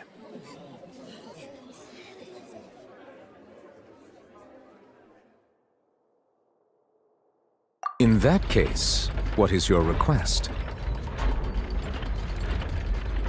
Is that really necessary? They're already as good as guilty. The defendant deceived their own attorneys. What is there left to discuss? Order! Order, I say! Your request is reasonable, and we shall adjourn. This trial will reconvene in 1 hour.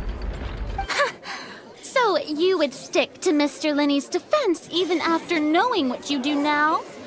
You certainly have more professionalism than I thought. In that case, my dear audience, let's allow the joy of victory to steep for a little while longer.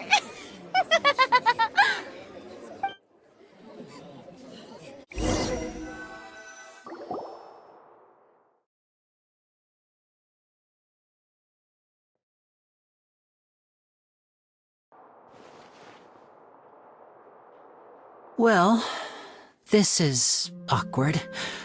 I didn't think the Hydro Archon would dig all that up. I'm sorry, Traveler and Paimon. Yeah, sorry. Paimon doesn't know where to start. We trusted you two. We based our entire reasoning on the assumption that you weren't bad guys. Not to set the wrong tone or anything, but Paimon's really mad! I'm very sorry. I know you're angry, and reasonably so, but please, let me explain. I know you've clashed with the Fatui several times before. I wouldn't be surprised if just hearing the word is enough to make you upset. But our organization is very, very large, and the Harbingers have very different personalities and goals. Right now, we want to save people. As many as we can. That's right. I'm sure we're on the same page when it comes to this nation and the disaster that its people might face. I knew if it weren't for our respective identities, we could become good friends. That's why I didn't wish to flat out lie to you, but chose to hide some details instead. The truth is very important, but being completely transparent about everything would see us spending more effort than we need to.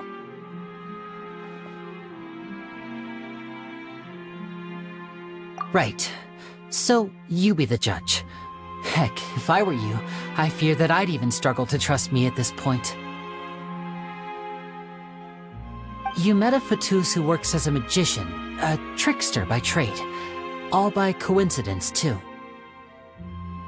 But still, I'm asking you to trust me.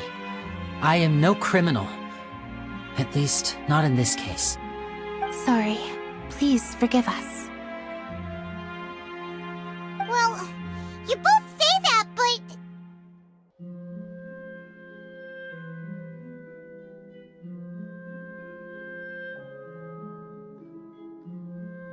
Right, let's hear your answer first, and no lies now!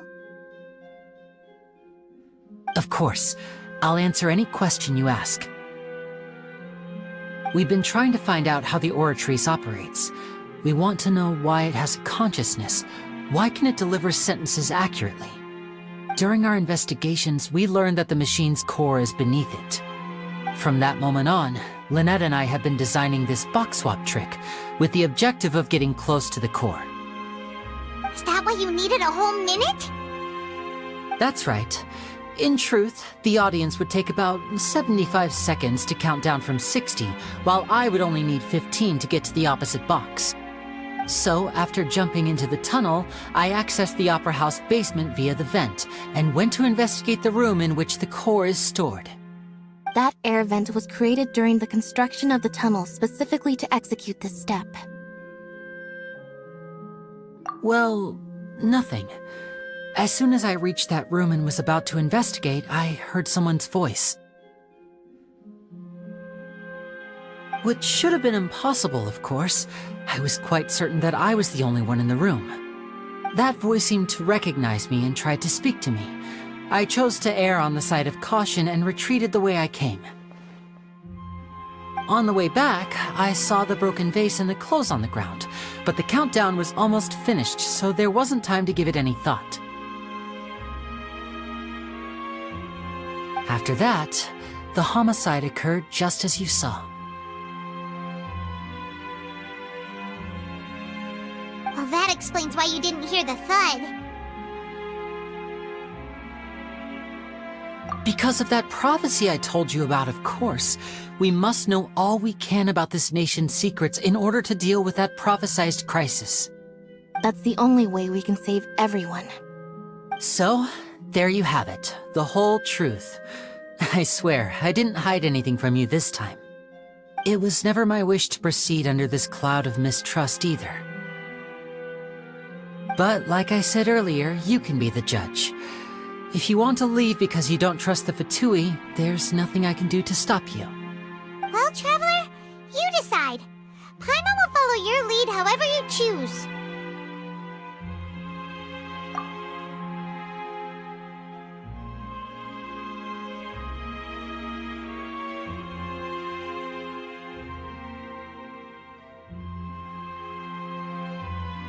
Okay, thank you. Thanks for giving us a chance. The current problem is that the scales are tipped pretty badly against you two. If we want to refute the Hydro Archon's accusations, we're gonna need a seriously watertight defense. Huh? Oh, Paimon thinks she gets what you mean.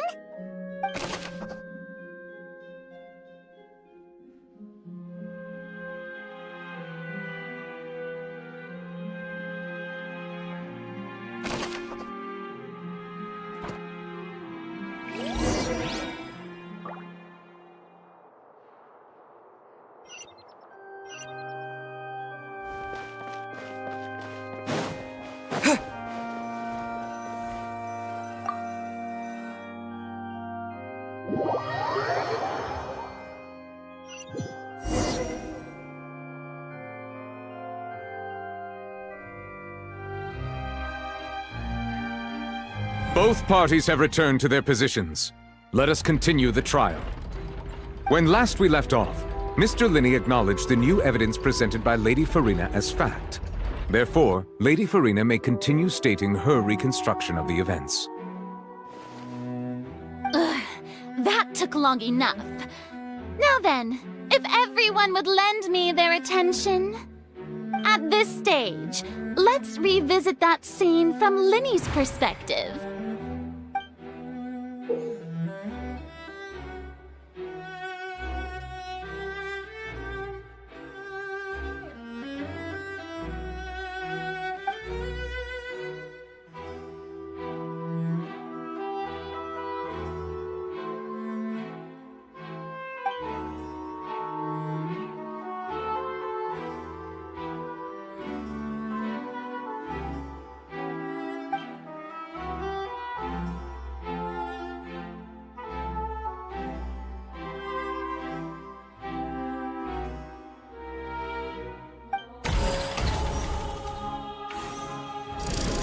Countdown began, he entered the tunnel.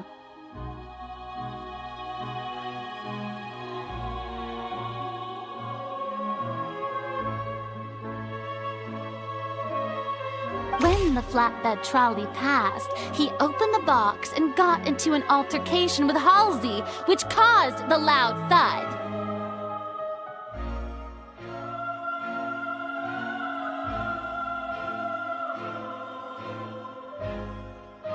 He did not realize that the sound could be heard by everyone in the opera house, which is why he claimed earlier that he could not hear the sound. Finally, he used the vase to knock her out, before making her change clothes to prevent others from recognizing her. At this time, Cowell arrived in the tunnel, having heard that strange noise, and caught Linney red-handed. So Linney proceeded to knock him out too before stuffing him into that box. Afterward, Linney passed the unconscious Halsey to his accomplice through the magic box in the audience stands, before operating the devices such that Cowell's death would be ruled an accident. And there you have it. That's the truth behind what happened. Does the defendant's side have any objections to Lady Farina's description of the events?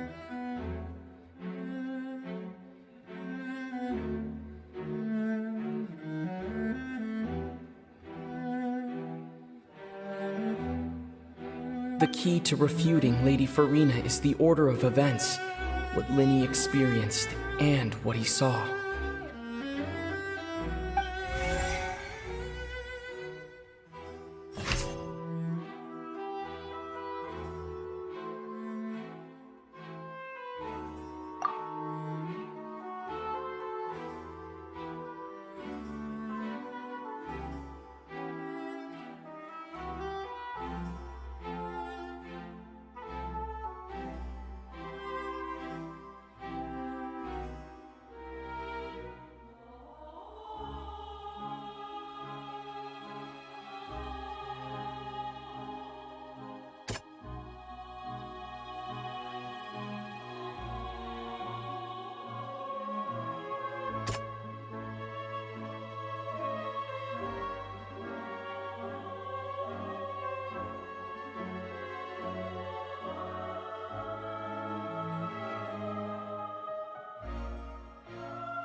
According to Linny, he left via the vent after entering the tunnel.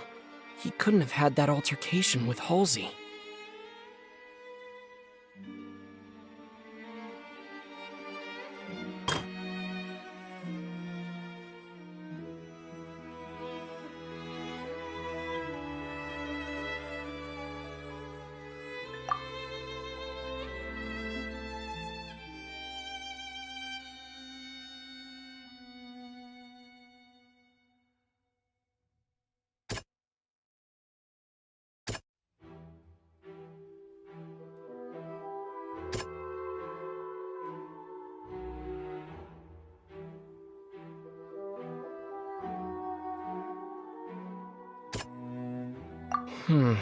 Seems this won't produce a particularly effective rebuttal.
Seems this won't produce a particularly effective rebuttal. Linny went to the room that contains the Oratrice's core. This is the actual truth.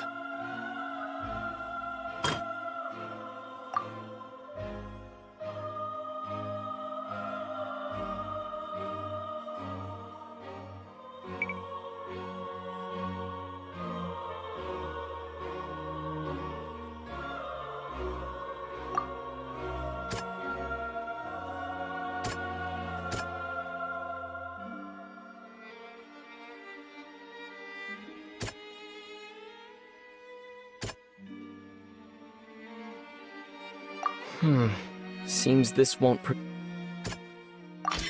Linny did not take part in the underground altercation. He only witnessed traces of the aftermath. Attention! Ace Detective Paimon has something to say!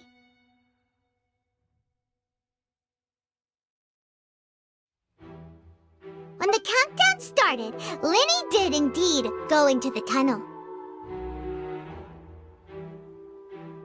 But he immediately used a vent to access the Opera House basement, which is where the underground core of the Oratrice is stored. Once he reached that area, he heard a voice in what should have been an empty room. Since he felt something was amiss, he returned immediately. The crime scene had already developed by the time he reached the tunnel again, and in order to complete the magic trick, he did not remain there for any length of time. Finally, he reached the surface, and that was when the accident happened from his point of view. Therefore, he's innocent!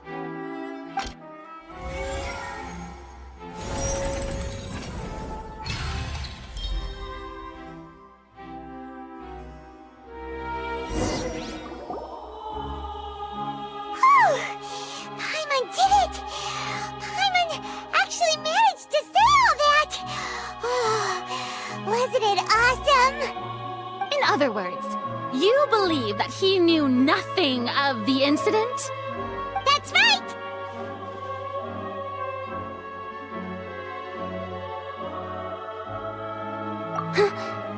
My reasoning?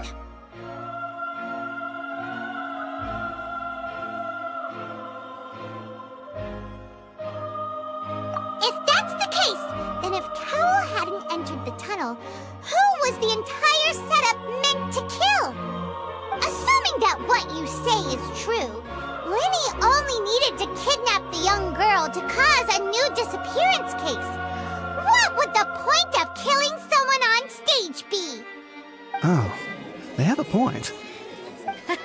That's right, you tell them! And that's why they're partners of mine. They've managed to turn things around. Oh, well, your denial is very strident, I'll give you that. But what proof do you have to back your claims? Of course I do. If he had been in the magic box the whole time, how could he have not heard that sound? Why do you ask? You're saying that he wasn't.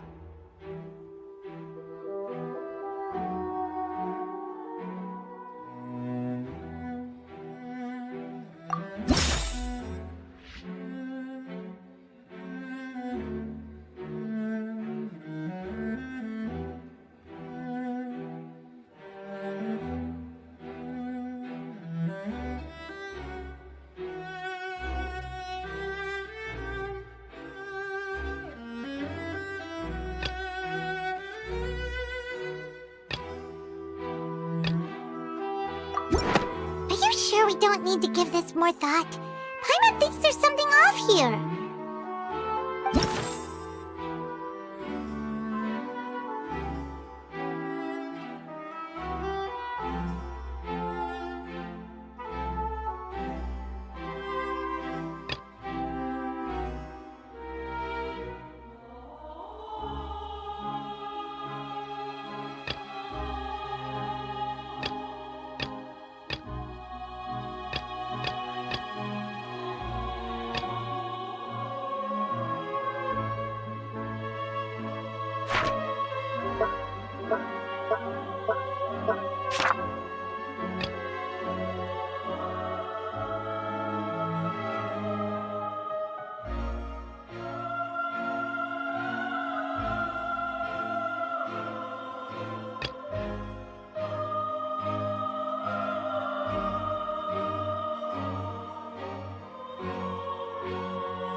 Why he didn't hear anything strange during the performance.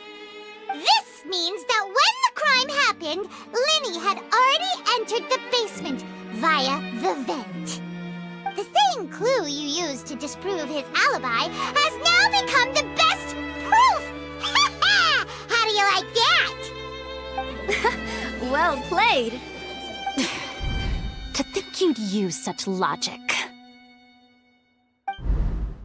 Well then, if it wasn't Linny who committed the crimes, then who was it?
Could there have been a third person involved?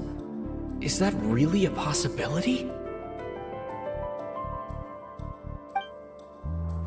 Halsey is the missing person and an ordinary audience member. Or did she have her own scheme all along? The deceased's name is Cowell, Linny's assistant. He would have been able to tamper with the equipment.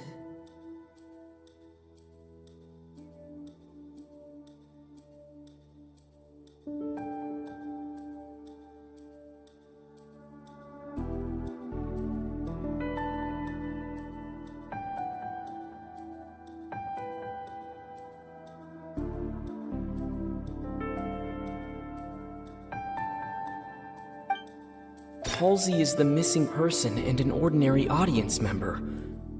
Or did she have her own scheme all along?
Could there have been a third person involved?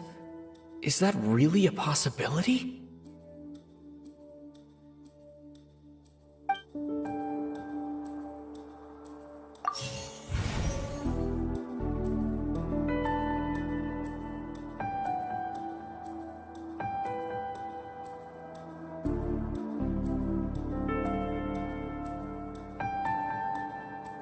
Halsey is the missing person and an ordinary audience member.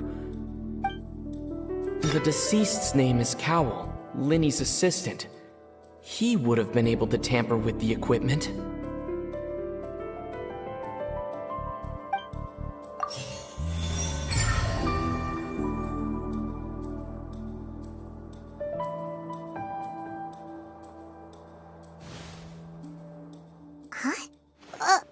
That can't be right. Are you serious? The killer was, in fact, Cowell, the deceased! Oh, is that so? How interesting! Let's hear your reasoning then. What I must do next is recreate the truth. What Cowell did, and how he went from would-be perpetrator to victim.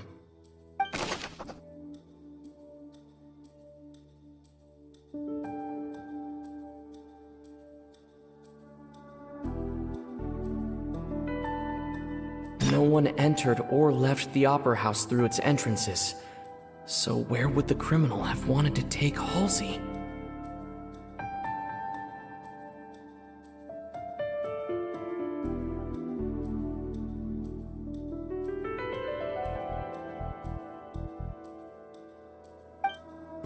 The deceased's name is Cowell, Linny's assistant. He would have been able to tamper with the equipment.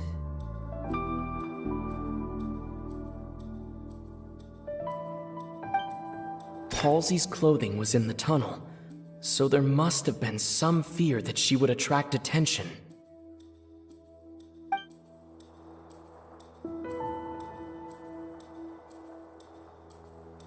The sound we heard may have come from a clash between the missing Halsey and the criminal. Linny was not in the tunnel at that moment, which gave our criminal ample time. It would have been tough for both people to fit into that vent. They would likely have bumped into Linny as well.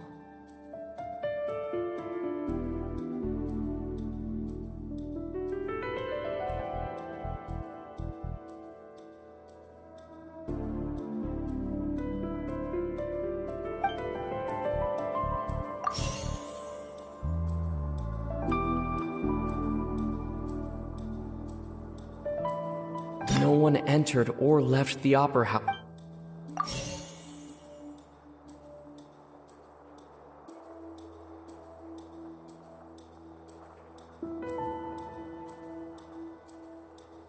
Halsey's clothing was in the tunnel, so there must have been...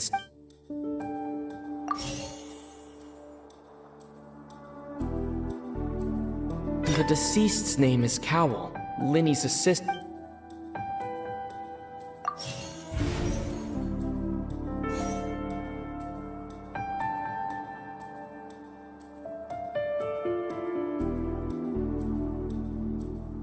No one entered or left the opera house through its entrances.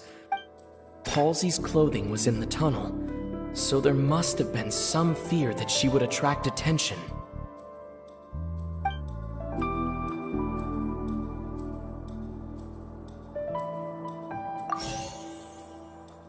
Linny was not in the tunnel at that moment, which gave our criminal ample time.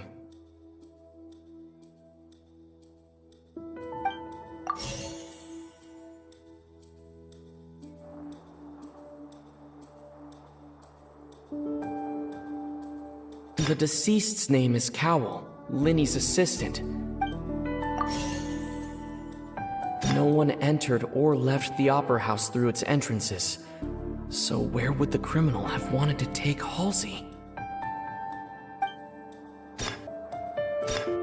It would have been tough for both people to fit into that vent. They would likely have bumped into Linny as well. No one entered or left the opera house through its entrances. So where would the criminal have wanted to take Halsey?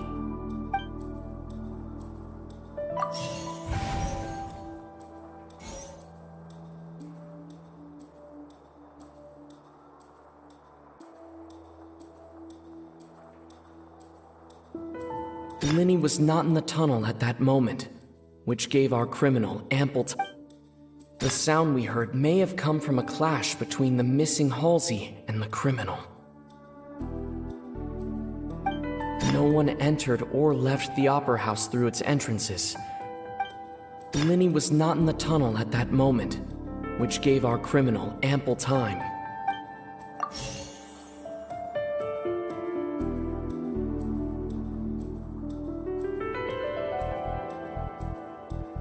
The sound we heard may have come from a clash between the Halsey's clothing was in the tunnel, so there must have been some fear that she would attract attention.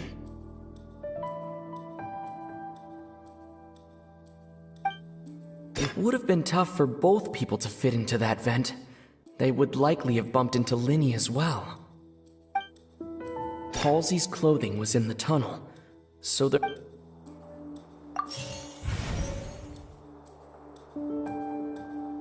It would have been tough for both people to fit into that vent. they would likely have bumped into Linny as well.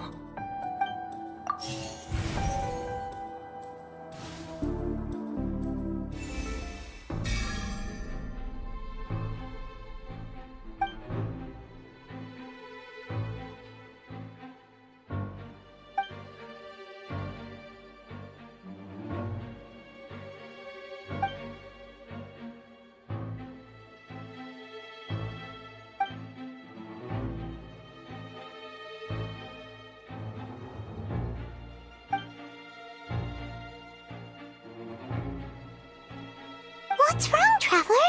Are you still having trouble figuring things out?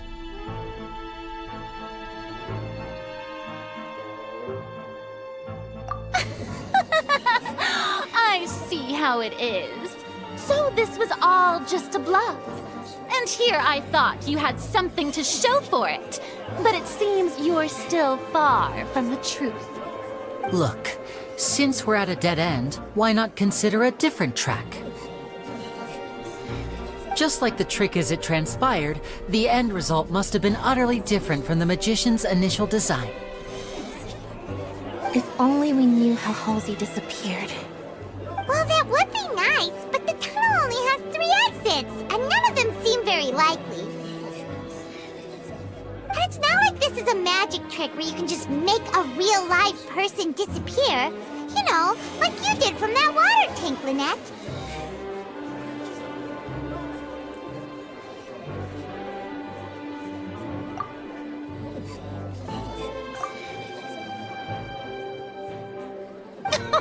Excuse my interruption, dear opponents, but do you not see that the crowd is growing impatient? There is no greater sin in this opera house than an awkward delay in the performance.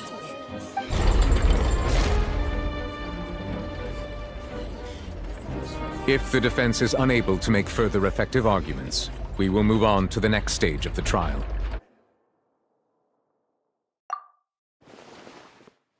Linny was not in the tunnel at that moment, which gave our criminal ample time.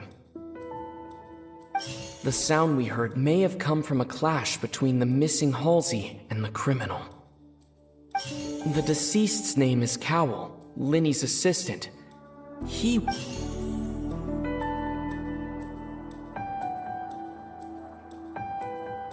The vase was not broken by chance.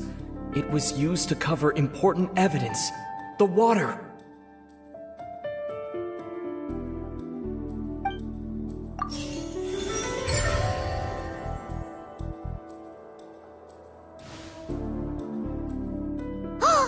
Paimon gets it! It all comes together if Halsey disappeared instead of being kidnapped! Lynette escaped from the water tank, vanishing gradually and leaving only clothes behind. If there's a similar method where a person could be transformed into water... Just a moment, please. I do hope you know how preposterous you sound at the moment. How could a person ever be transformed into water? This is reality we're talking about here, not some magic trick. Must we really? I should think that of anyone. Your friend Linny already knows this truth very well. Magic tricks are ultimately just illusions and misdirection. But Halsey's disappearance is very real. We're talking about 2 completely different things. Even so, I trust the Traveler's judgment. The truth must be out there somewhere. Perhaps some new line of reasoning may open if we try to gather all the focal points that don't make sense. Since Cal was the deceased, we haven't placed much attention on him. But given that we aren't making much progress with the case, it wouldn't hurt to have a look at his belongings, would it? People really do come up with all sorts of harebrained schemes when at the end of their rope. The way I see it, your suggestion that we broaden the scope of our investigation is nothing but a tactic for stalling the trial. Nevertheless, I believe that this is a reasonable request on the part of an attorney. Since the trial does indeed appear to be at an impasse, I believe that additional evidence may help us make more progress. Guards, please step into the lounge and examine the personal effects of the deceased Cowell.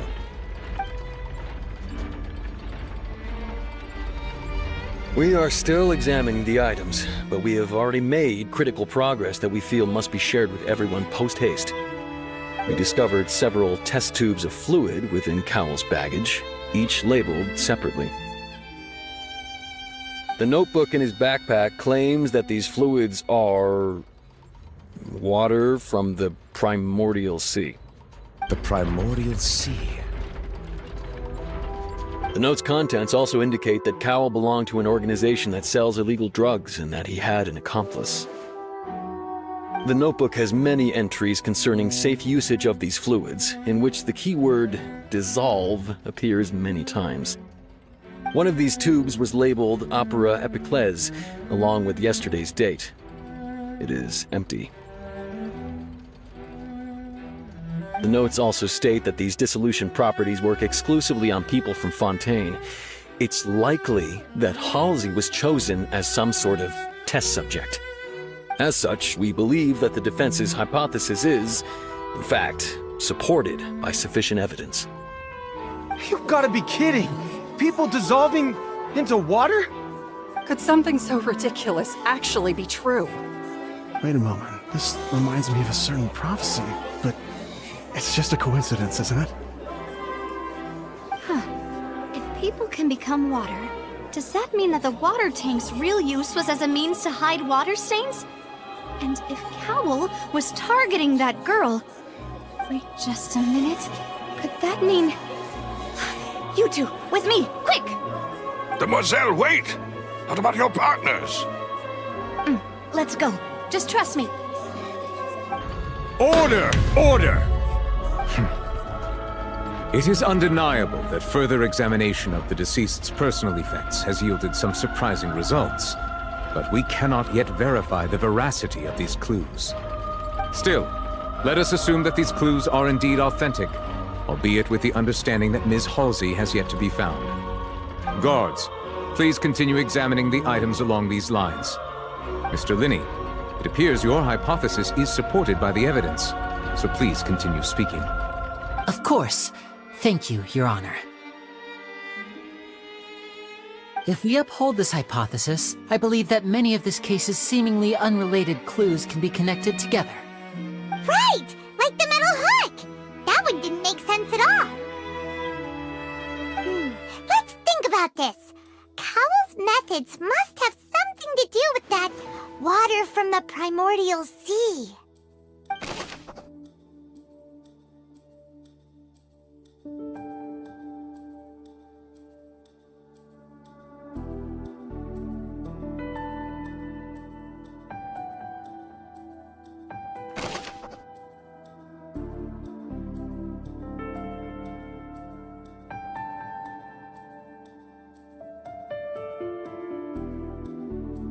The deceased's name is Cowell, Linny's assistant.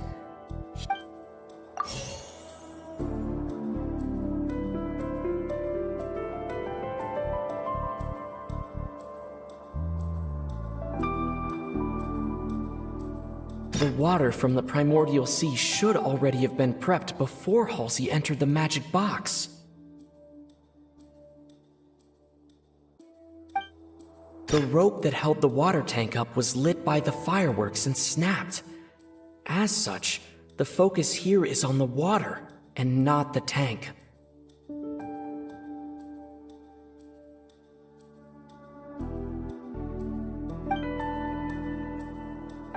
Lynette was in the magic box on stage the entire time. Did she have something to do with this? I remember there was something else within the inner layer of that box.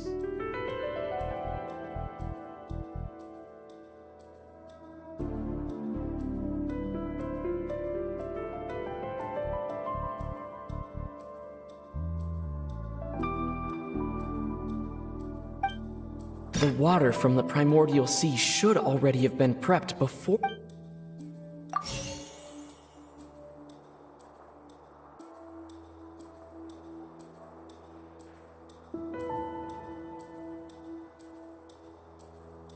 Now it seems like the hook rope was not meant for another magic trick, but the water from the primordial sea should already have been prepped before Halsey entered the magic box.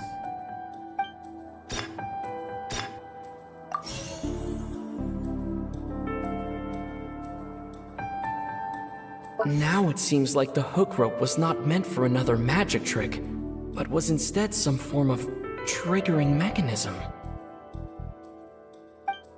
Now it seems like the hook rope was not meant for another magic trick, but was instead some form of triggering mechanism.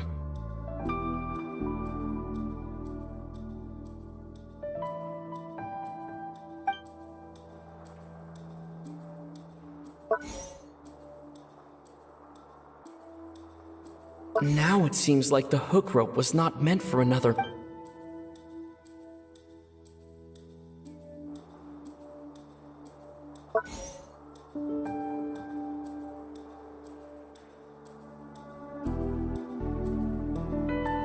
The water from the primordial sea should already have been prepped before Halsey entered the magic.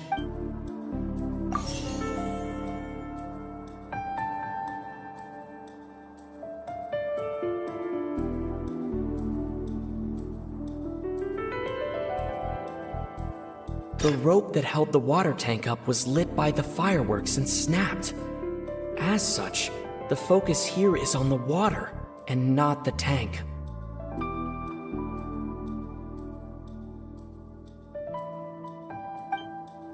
Now it seems like the hook rope was not meant for another magic trick, but...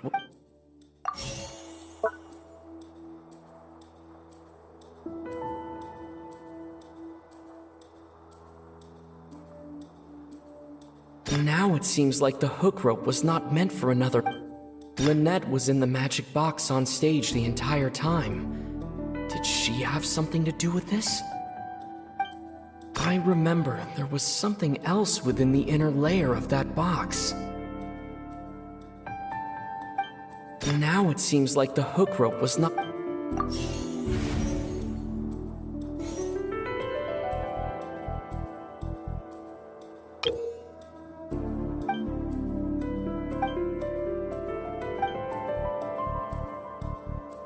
I remember there was something else within the inner layer of that box. Lynette was in the magic box on... I remember there was something else within the inner layer of that box. Now it seems like the hook rope was not meant for another magic trick, but was instead some form of triggering mechanism.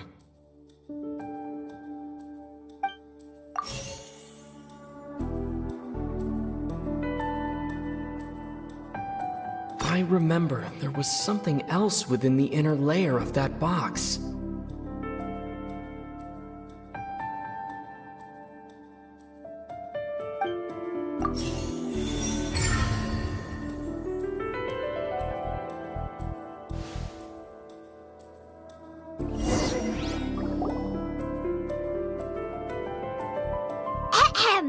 It's Ace Detective Paimon's time to shine again! In the original plan, Cowl would tamper with the water tank rope and the number selector securing his target.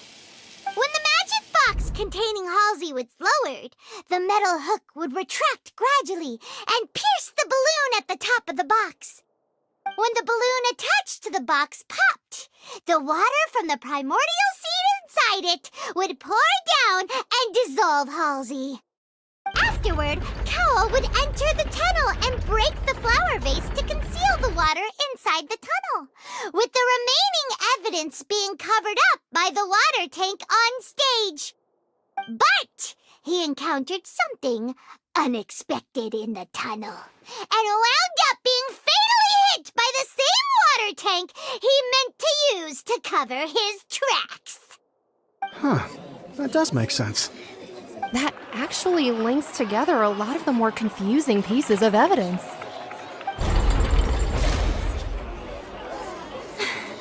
Oh dear, what do I do? Even I think they sound convincing now. Have I falsely accused an innocent person? What a humiliation. Now, it seems like the only point of contention remaining is the exact circumstances that led to Cal's death. His notes mentioned he had an accomplice who could be related to the situation.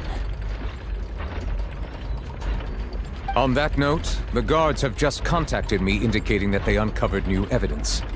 I shall now invite him on stage to share it with us.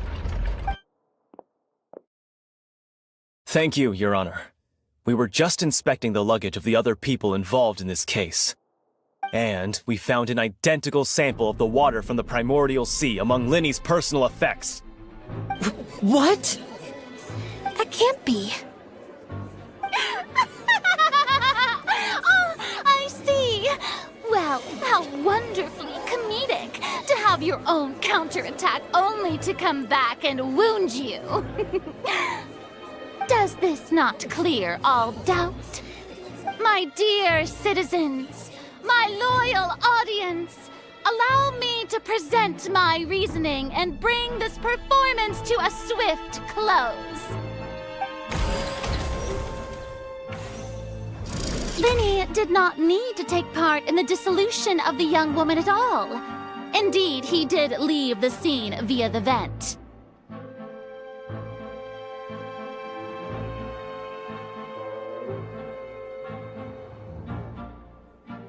Having made modifications to the props beforehand, his accomplice Cowell then caused Halsey to vanish using the water from the primordial sea.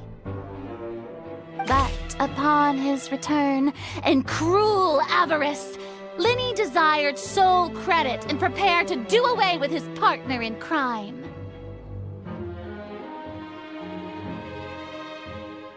Ultimately, he knocked Cowell out, and the tool meant to cover the crime up also became a murder weapon.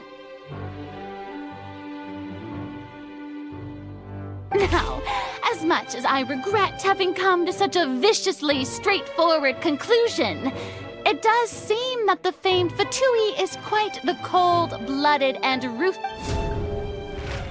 Am I right, Mr. Linny? We've used up all the evidence we collected. There's no way for us to make a rebuttal here. Is this the end of the road?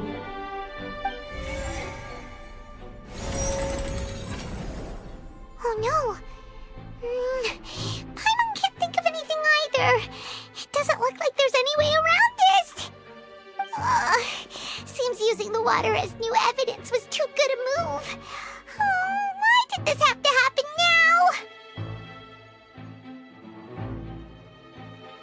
I think we've all seen enough now, and we have ample witnesses to my flawless reasoning.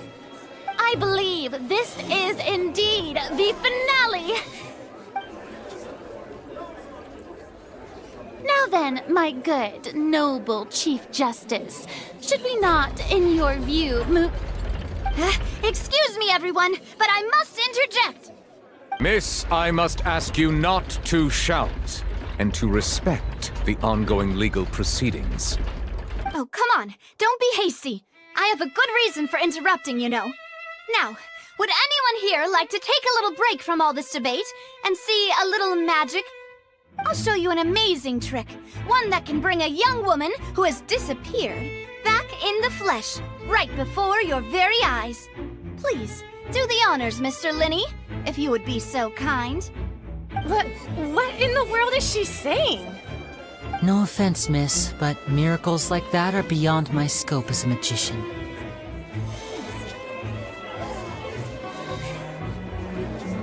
Come on now, don't be silly.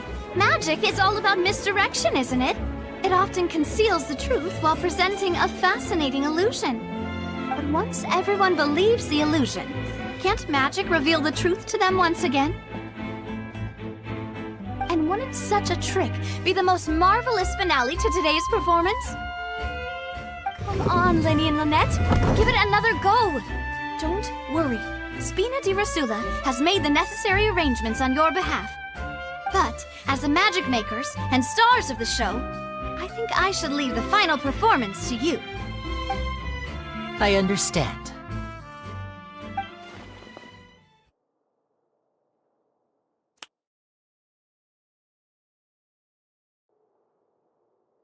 Voila!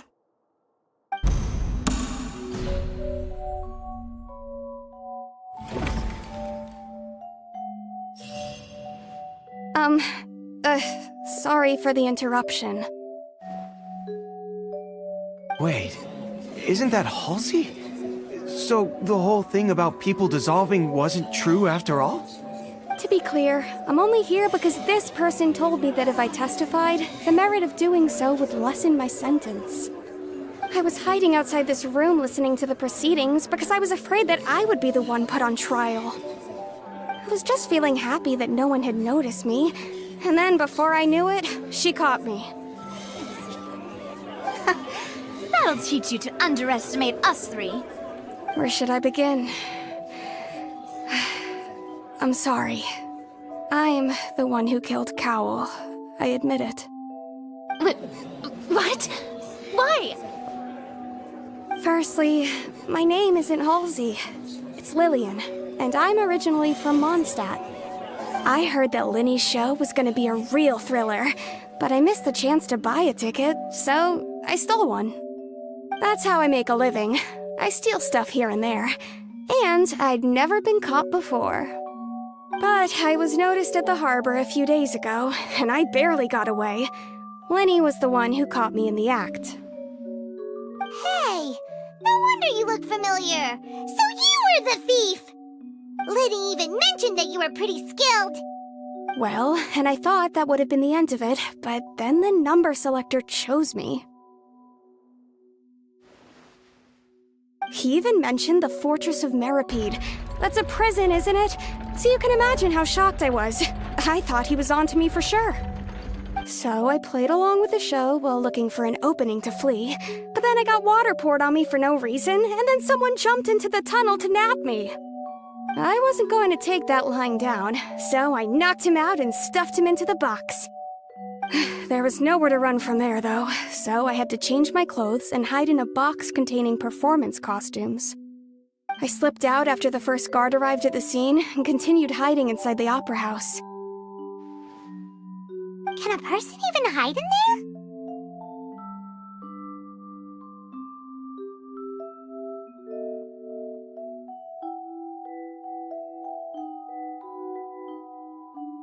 But I swear I didn't know that the water tank would fall down. Really, I swear it. Had I known that, I wouldn't have put him in the magic box. I may be a thief, but I'm no killer. Well, that makes everything pretty clear now, doesn't it?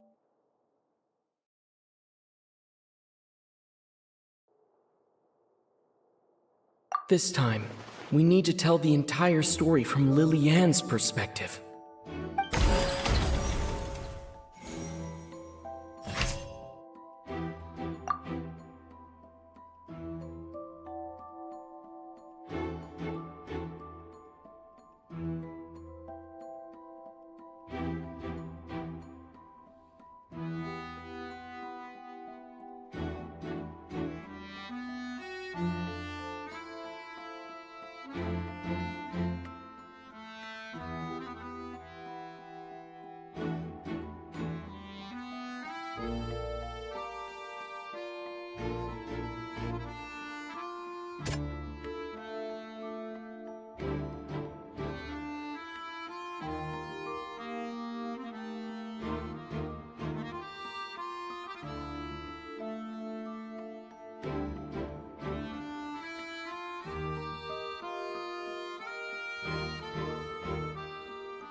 Seems this won't produce a particularly effective rebuttal.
The strange sound wasn't from a fight. It was Lilianne's attempt to break out when she was frightened.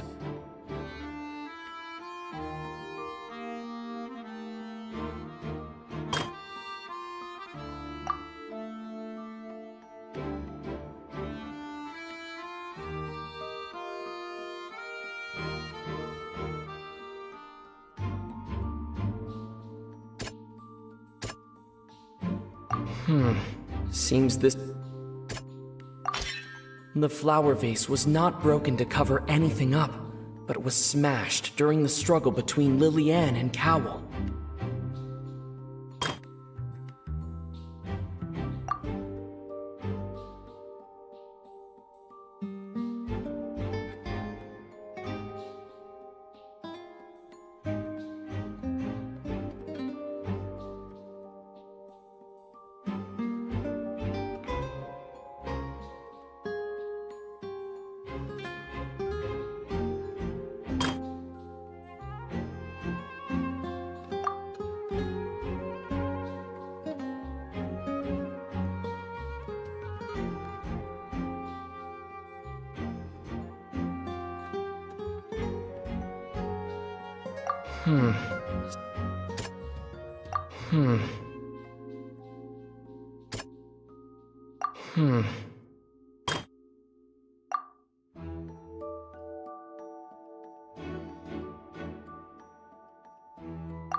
Lilianne was afraid that she would be recognized if she left, so she changed clothes and hid, biding her time. Just what one might expect of an experienced thief. And it's Ace Detective Paimon time!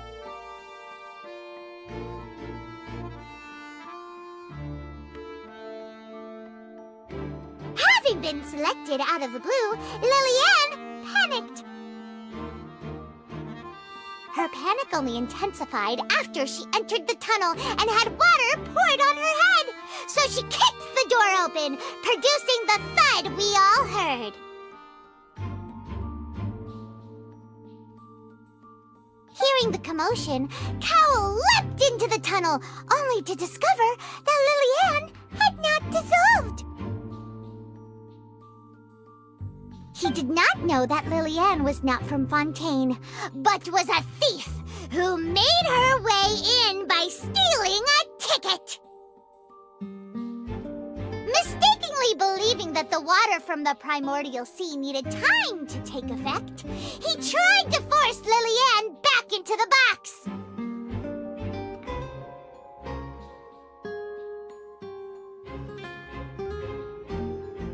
The two broke the flower vase during the struggle, but Lilianne came out on top, knocking Cowell out and putting him in the box.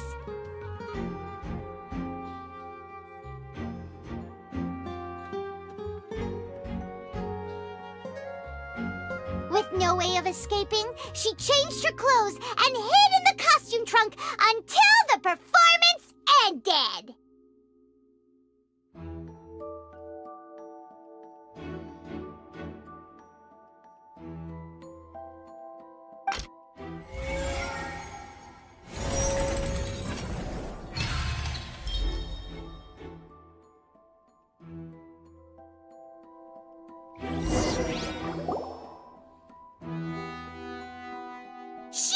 knew that she would have to go through guard inspection if she tried to leave afterward. So, she has been trapped in the Opera House these last 2 days. She had already become desperately hungry by the time we were chatting over macarons. So, she swiped 2 of them right under our noses. Talk about a sneaky thief. At this point, all the events that happened in the tunnel have now come to light. Ah, so that's the whole story. Bravo! Bravo! Now then, Lady Farina, do you wish to speak against the defense's statements? Please answer the question, Lady Farina. Also, if I may add, the trial has not yet ended. As such, I request that the prosecution not leave the room before the proceedings have concluded. What? Are you reading my mind now? No. I have no further arguments. I admit defeat. But really, could you at least have left me with some dignity? Wow. Look at that! She's like a deflated balloon now. If there are no objections, then as the Chief Justice of Fontaine, I shall once again repeat the full sequence of events. The actual perpetrator of the serial disappearances, Cowell, selected his next victim from the audience reservation list. With some modifications to the selector, he could ensure that the pre-selected young woman would be chosen. To cover up any evidence while committing the deed, Cowell thought of allowing the water tank to fall, which would conceal the water left behind after the young woman was dissolved. He also tampered with the rope suspending the water tank, using the fireworks at the end of the performance to cause the tank to drop and hide the watermarks. He poured the water from the primordial sea into a balloon during the preparation of the magic box and stuck it to the box's lid. Finally, he passed the prepared hook on a rope through the gap in the magic box's door when bringing the young woman to said box. When the magic trick officially began, the box containing the woman was lowered into the tunnel, tightening the hook rope and bursting the balloon containing the water. If all had gone to plan, the young woman would be dissolved at this time. However, Lillian was not from Fontaine, and thus fled the box with a loud noise. Realizing that there was trouble, Cowell entered the tunnel and met Lillian. Thinking that the waters had not yet taken effect, he decided to proceed.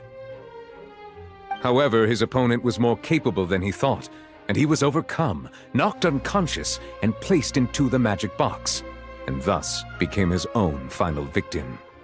Lillian, according to her own statements, then changed clothes and hid until the performance ended, before hiding in other parts of the opera house.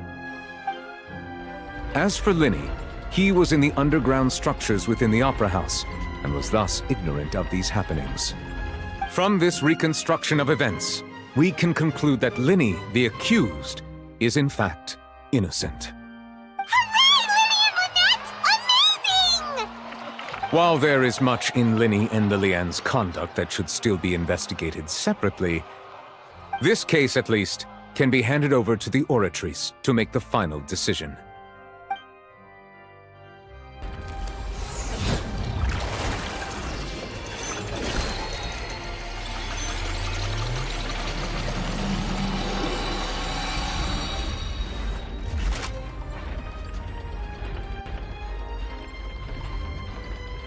As such, Linny and Lynette are officially declared not guilty.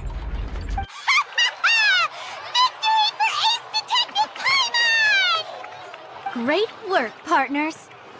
Thank you all. Thank you so much.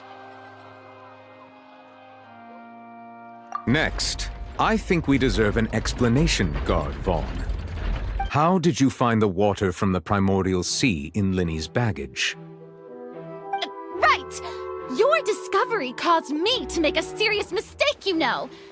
Or was that not a discovery, but false evidence that you dared to bring before this court? I suspect that the accomplice mentioned in Cowell's notes was not Linny, but you, yes?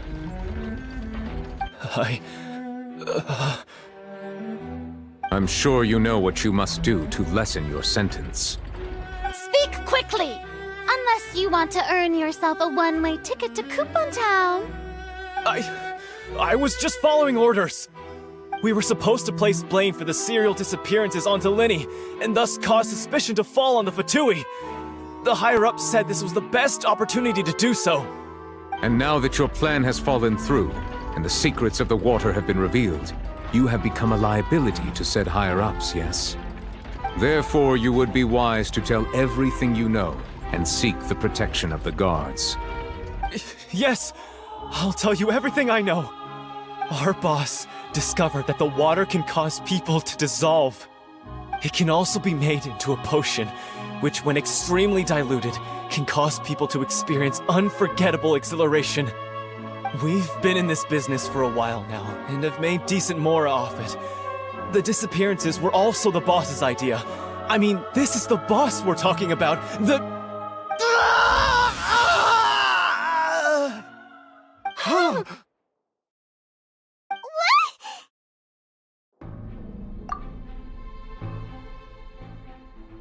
And now he can no longer talk. Such ruthlessness. I shouldn't have expected any less of them. An outrageous act. All present, please submit to inspection immediately.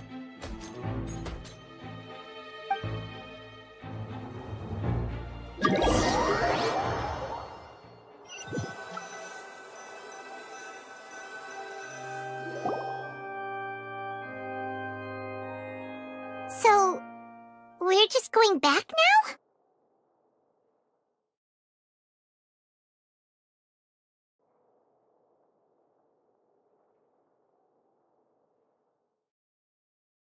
That's true, but...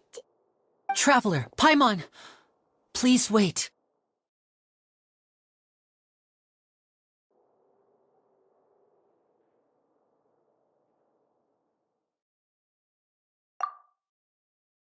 Linny...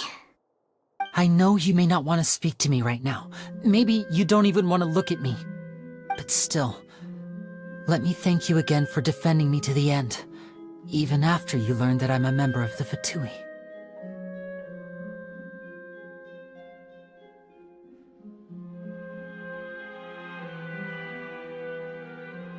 I guess.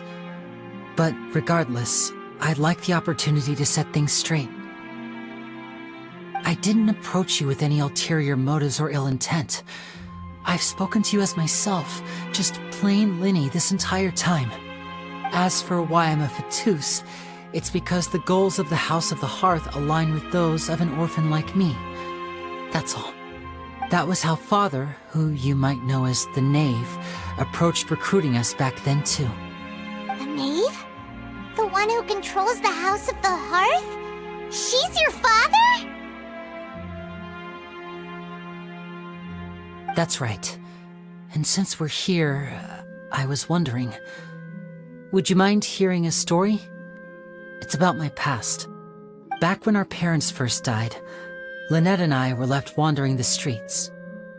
To survive, I took to surreptitiously observing an older street performer who did magic. It took me several days to figure out how he pulled off his amazing tricks. I took my sister through several streets until we found a crowded corner, and we began to perform magic tricks there. To my surprise, we proved to be pretty popular, and we could at least stop worrying about where our next meal would come from for a time. But I didn't want my sister to remain a street rat together with me forever. Before long, an aristocrat came to me and claimed that he wished to take us in after watching my performances. So you went from orphans to nobility just like that? That was how we felt at first too. As if fate was on our side and we could say goodbye to those painful days. But I gradually discovered that while we were called foster children, he was really after my talent for magic tricks. He would constantly take me to all sorts of banquets to garner attention, which he would then use to expand his social circles. That doesn't seem too bad either. Better than roaming the streets at any rate. It took a while for me to realize just how dark his heart really was. After one particular performance at a banquet, I discovered that Lynette was not on the same return vehicle as me. I waited a long time after we returned home, but she did not come back. I went to that noble's bedroom and asked him about her whereabouts. The answer he gave me was, she caught the eye of the most eminent person at the banquet, so I sent her over as a gift. I mean, you'll be able to perform your magic regardless of who your assistant is, yes? Oh no. So he was gonna... But wouldn't Fontaine's laws deal with such people? As far as outsiders are concerned, this is a relationship akin to adoption or foster care, and they have their ways of escaping the eye of the law.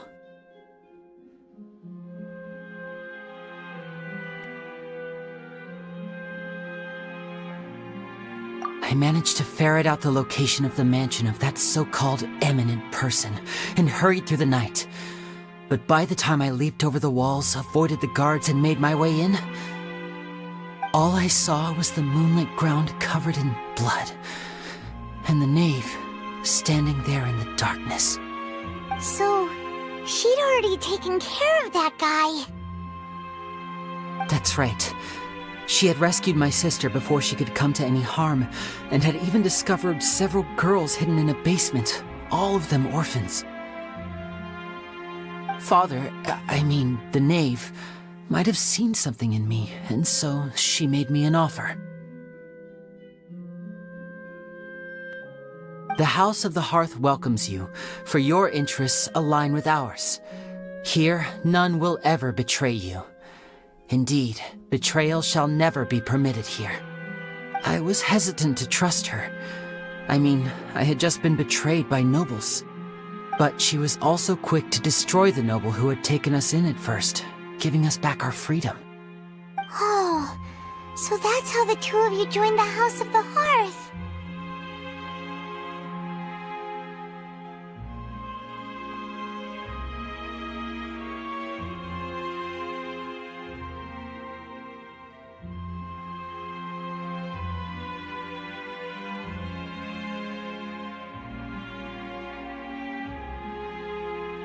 She has her own plans.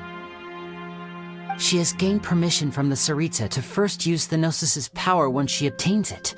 She plans to use it to find a way to break the prophecy and save Fontaine. So, she believes in that prophecy too? That's right. The whole House of the Hearth is currently working to combat that crisis. Today's case has also proven that people from Fontaine can indeed dissolve into some sort of water, thus further supporting the prophecy. All of us house members here, Lady Arlecchino herself included, are from Fontaine. We won't give up on defending our homeland. To us orphans, the only connection we have left to this world, apart from our family, is our homeland. So, from small deeds like distributing magic pockets to huge schemes like stealing a Gnosis, everything is aimed at dealing with that prophecy.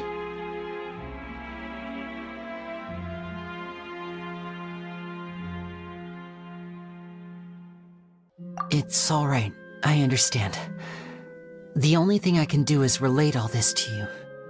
I just hope you can understand that even as a member of the House, I have never stopped making my own decisions, and that I believe what I'm doing is right. If you should need anything at all in the future, feel free to find me. I will do my best to help you, as plain Linny.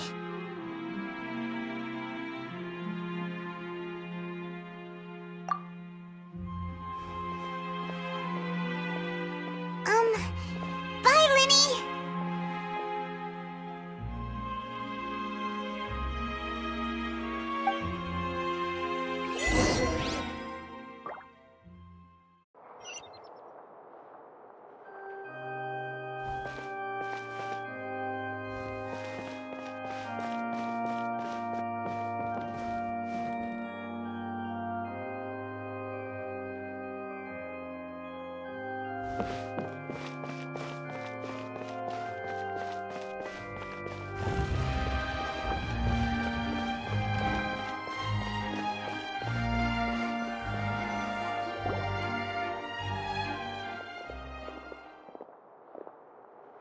Hey there! What was with the disappearing act you pulled right as the trial ended? Were you looking for us,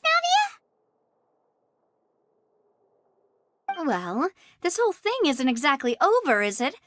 I do feel that we're getting closer to solving the serial disappearances case, though. Don't you think so, too?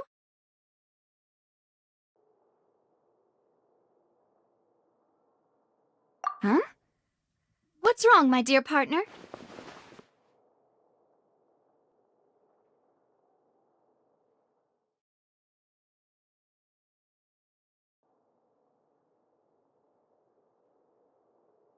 Besides, are you sure we're the ones who can crack a case that's been cold for decades now?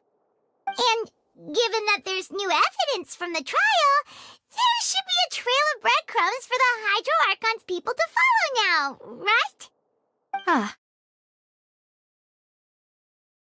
I see. Well, I won't lie. I'm a little shocked to hear that from you. But I suppose you are just travelers who have only arrived in Fontaine after all. Sorry. I might have been too presumptuous. Don't say that, Navia. Ah, and we were having so much fun investigating with you, too. It was like having new waters flowing into a stagnant mire, causing new hope to spring forth, and the reflection in the murk to become clearer. Sorry about that. I'm a bit prone to nostalgia. Don't mind me. Wait, shall we have a farewell meal? You know, to commemorate our time as partners? Huh? Do we really need to get that formal? Well, guess you really did treat us as partners, huh? Well, I'd just like to have a proper ending to every important memory. That way there are no regrets later. Anyway, it would just be a meal, so it shouldn't take up too much of your time.